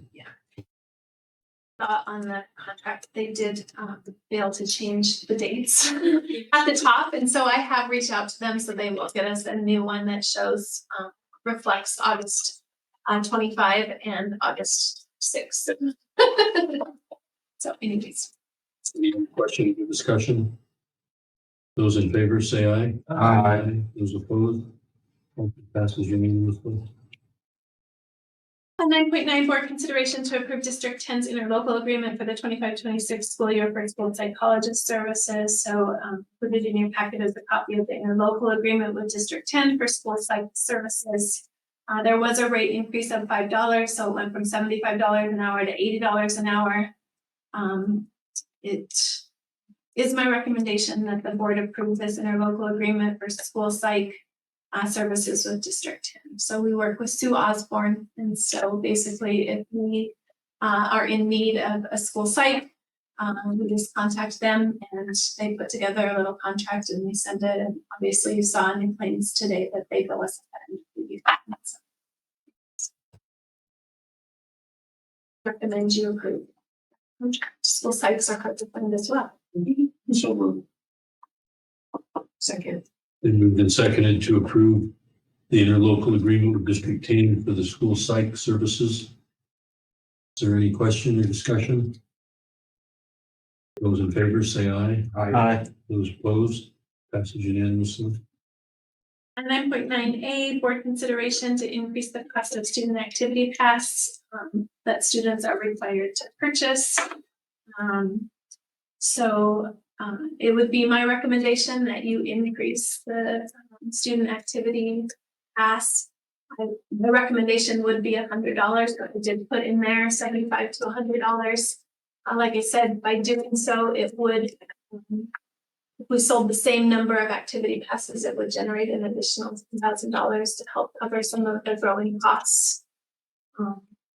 And right now, the only students that purchase an activity pass are our students who participate in Montana High School Association activities. So our music program are in all of our athletic activities. One of the things that could be thought about is a requirement for any of our FFA and CCLA students who do travel, because they do incur costs for transportation, to do half of that. So maybe it wouldn't be the full amount, but it might be $50 instead of $100. But I don't think that has to be decided tonight, but that's just, as we're starting to think of different ways to try to generate some additional ways to cover some of the growing costs. Those might be some of the things we also talked about meals and some of those things that you guys can take a look at down the road. But I think this one, increasing it to $100 would be a good start. Do participants, here's your example, when they travel, do they take on additional costs that other student athletes don't? So are they paying for their own hotels and stuff? So they do do a lot of fundraising to cover their hotel costs and their meal costs and those different types of things. And of course, we only do meals for our extracurricular activities at the Visionals and State. So not when we're traveling everywhere, but if we do have like an in-season overnight trip, those hotel costs are paid for. Whereas with our FFA and our SCCLA, they do raise those funds or use some of the different, advanced ed or advanced opportunities grants, some of those different types of things to cover that. They do incur the transportation costs, and that's why I would say that if we were going to add that expectation that it shouldn't be the full $100, and maybe it's only $25, but just but they do incur, the bus driver and the transportation costs that are associated. And for FFA, they do travel a significant amount. FCCLA travels some, but not as much. And so anyways, just kind of looking at and kind of creating kind of that baseline. And that's the hard part is when does that charge come into play? Is it if you travel one time, or is it if you travel 3 times, or those different types of things? But it is different than the MHSA activities.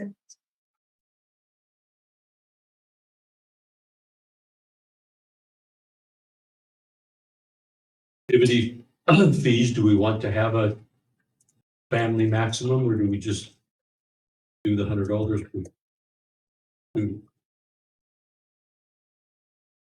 I think a max of 250 if you have 3 kids or more. Which would be. What is it? Not possible twins.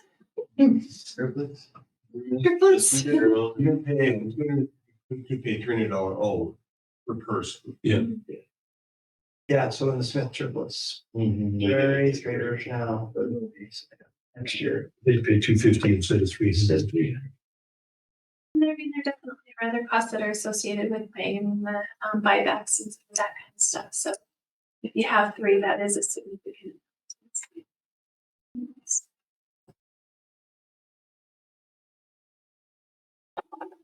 Fair, if somebody'd like to make a motion to increase them to $100 with $250 per family max. So moved. Second. Any discussion or questions about it?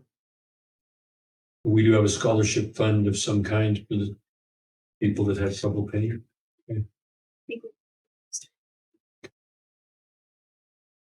Favor, say aye. Aye. Those opposed? Passes unanimously. 9.9 board consideration to increase activity bus driver pay. So as we discussed earlier, it is my recommendation that you approve changing the rate that we pay our bus drivers from a sliding scale to $15 an hour. I would also recommend that Suzanne, Josh, and Sean work together to kind of develop all of the specifics, including, when it starts, when it ends, those different types of things. This could be approved the July or August meeting, or it could be like, now is a good time, which I think it is. Okay, just give them the latitude to figure out the minimum and those sorts of things.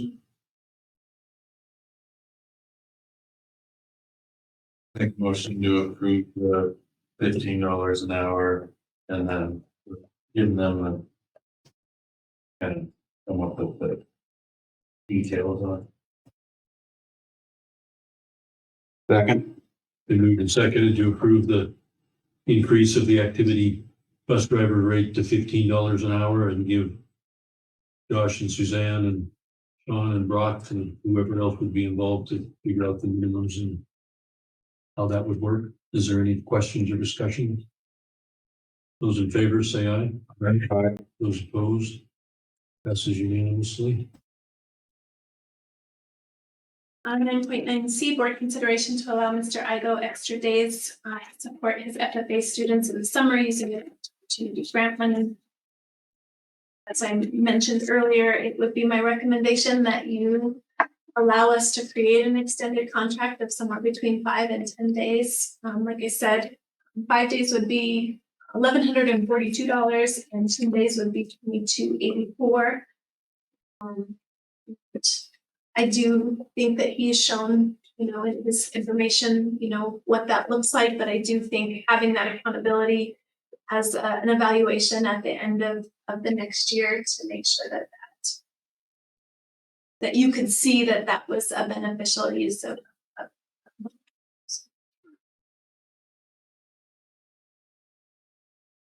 I guess I guess my thought would be where we have the grant money and he's showing that he's spending 21 days. I think it would be prudent to pay him for the 10 days, maybe to pay for half of them, basically. I don't know how everyone else would feel about that, but I think way back when Wayne Gilman was the teacher, I think we paid him. I think he had 30 days. I mean, your research shows that 30, they go up to a lot more than that, and 30 days is probably the average, and Mr. Igo does a pretty good job. Yes, it does. He works really, really hard. So I'm not sure how we could, he's saying it's 21 days. I'm not sure how we could, wait. I'd probably do 21 days, but, I don't know how we could do less than 10. I don't know how we could do less than half. That just doesn't, No. I mean. And I will say, as Caleb, so he has been trying to get this in place for, how long has he been here? 15 years, and he just hasn't made a lot of traction. Of course, obviously, I come from a CTE background, so I understand, and I've seen it happen, and I've seen it in lots of different places. I know he was working with the union to look at it as on the activity matrix, but really it is separate from that because it is an extended contract, because it is, like I said, he is covering, and he's doing it already, And he probably has been for a long. and he has done. So I definitely would say 10 would be the minimum, but if you wanted to go above that, It sure goes more than that if we would it like would to. cut into some of the, obviously, Everything. into that, Everything. everything. costs money. So,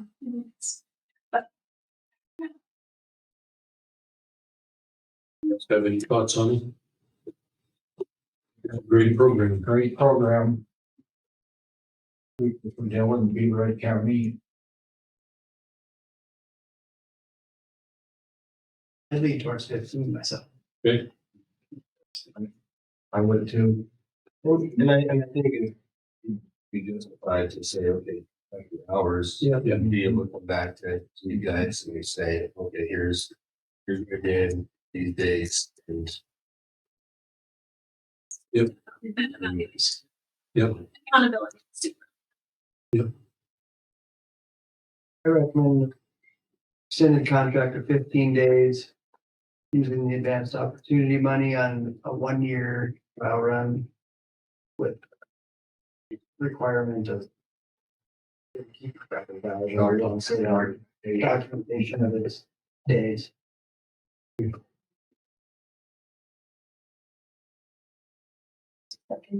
We move in second to approve Caleb Igo for 15 days using advanced opportunity money on a 1-year basis to see how it works, and that he documents the time that he's put in, and we'll evaluate it a year from now. Any discussion? Those in favor say aye. Those opposed? Is unanimously. If it wasn't for his baby, this might be his most favorite day. Okay,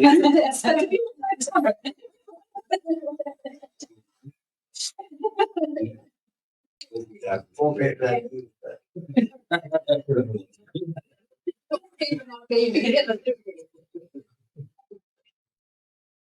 Didn't go up. So 9.9D, board consideration to purchase TransFinder software to manage our daily route and activity trips. Oh, we already did that. We don't even have to do that. So we're gonna go to 9.9E, board consideration to switch our student information system to Infinite Campus for the 26-27 school year.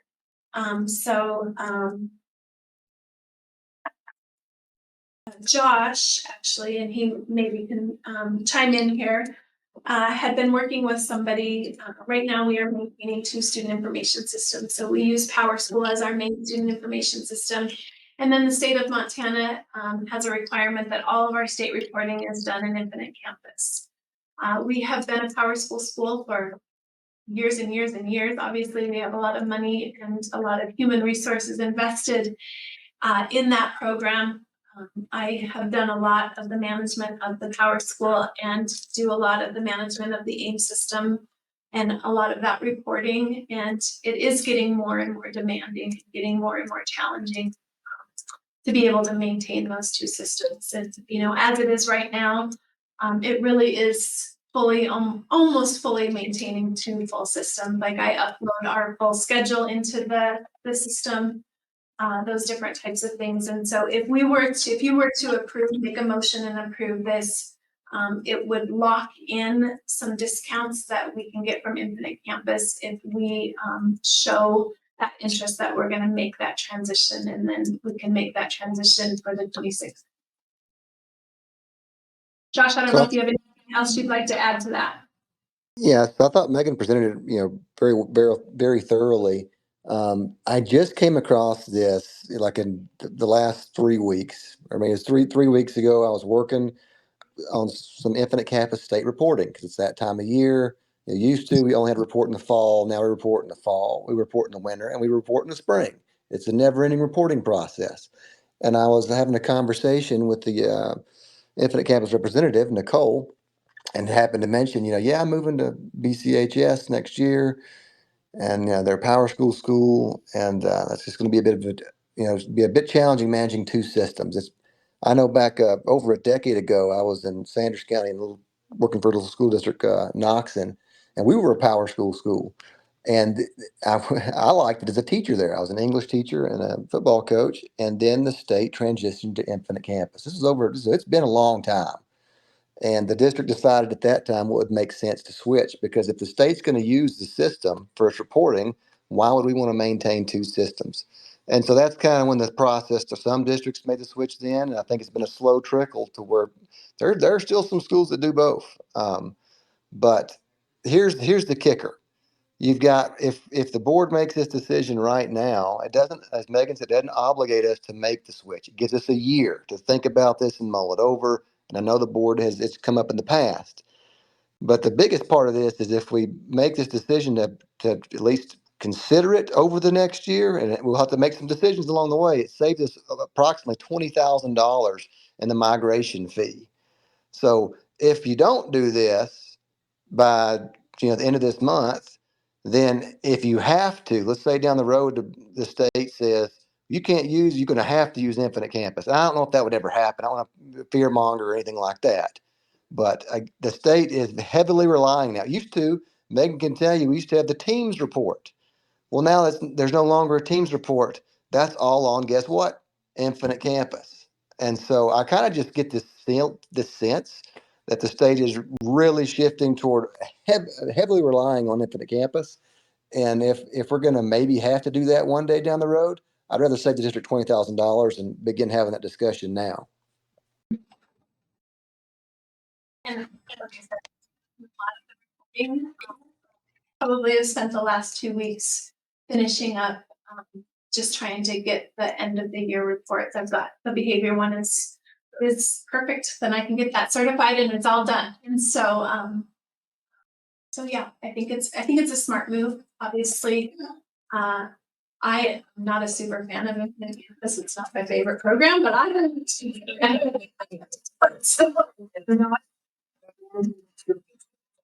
Yeah, there's always going to be a tribulation.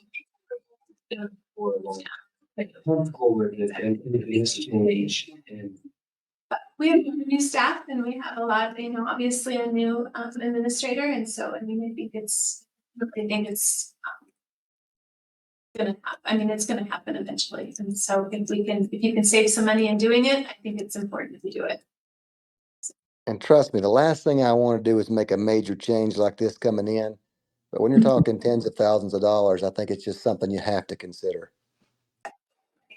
So I would recommend that you do this. So lock this price in, and then along throughout the year, Josh can work with those representatives to decide. Because like on some of the quotes, they have a meal plan, which we don't have. Some of those things aren't things that we're going to have to use. So they can kind of figure out what modules and what things that are needed and what things are not. I do believe there's one, there's like a customer service.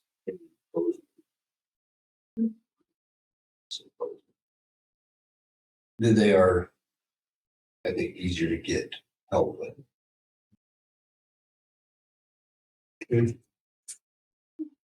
Seems to make sense. Yeah. Yep. Guess I'd make the motion to switch from infinite campus.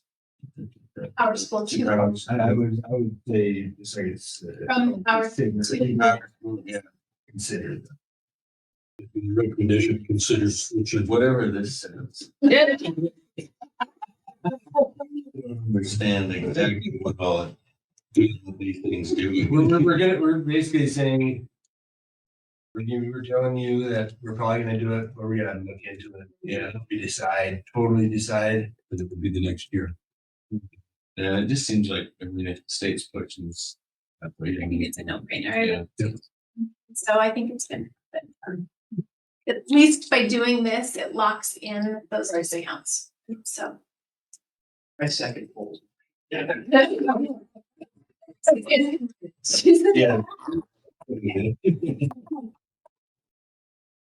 There's a motion on the floor. Is there any discussion? Those in favor, say aye.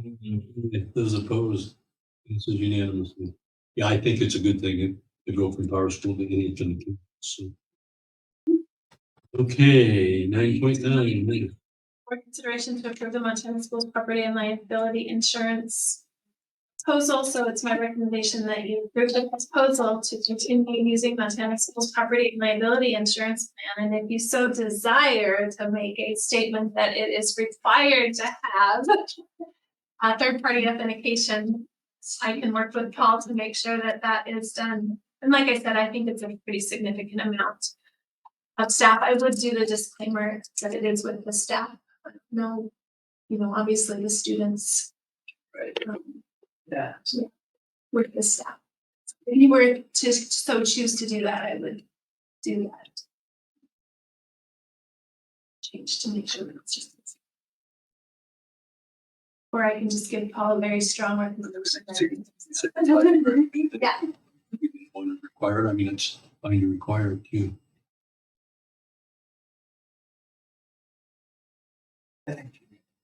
Okay. Let's do the. And he's had issues in the past. I move to approve the Montana Schools Property and Liability Insurance Plan and implement multi-factor authentication for all staff. Second. Been moved and seconded. Say it again, Phil.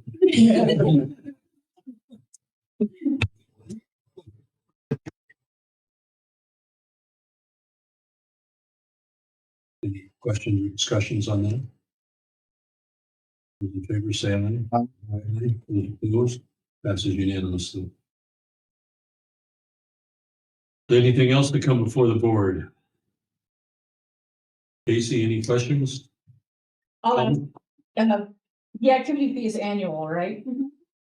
For each student. Activity fee for season. It's an annual. Annual. Meaning the activity. $100 for the 4 year.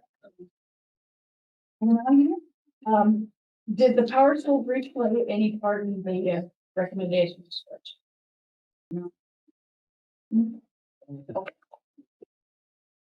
I just think the cost savings. Thank you. Yeah. Thoughts? Yeah, we all will. What did you say? It's scary. It's. Josh, do you have any Yeah, the plan. comments or questions?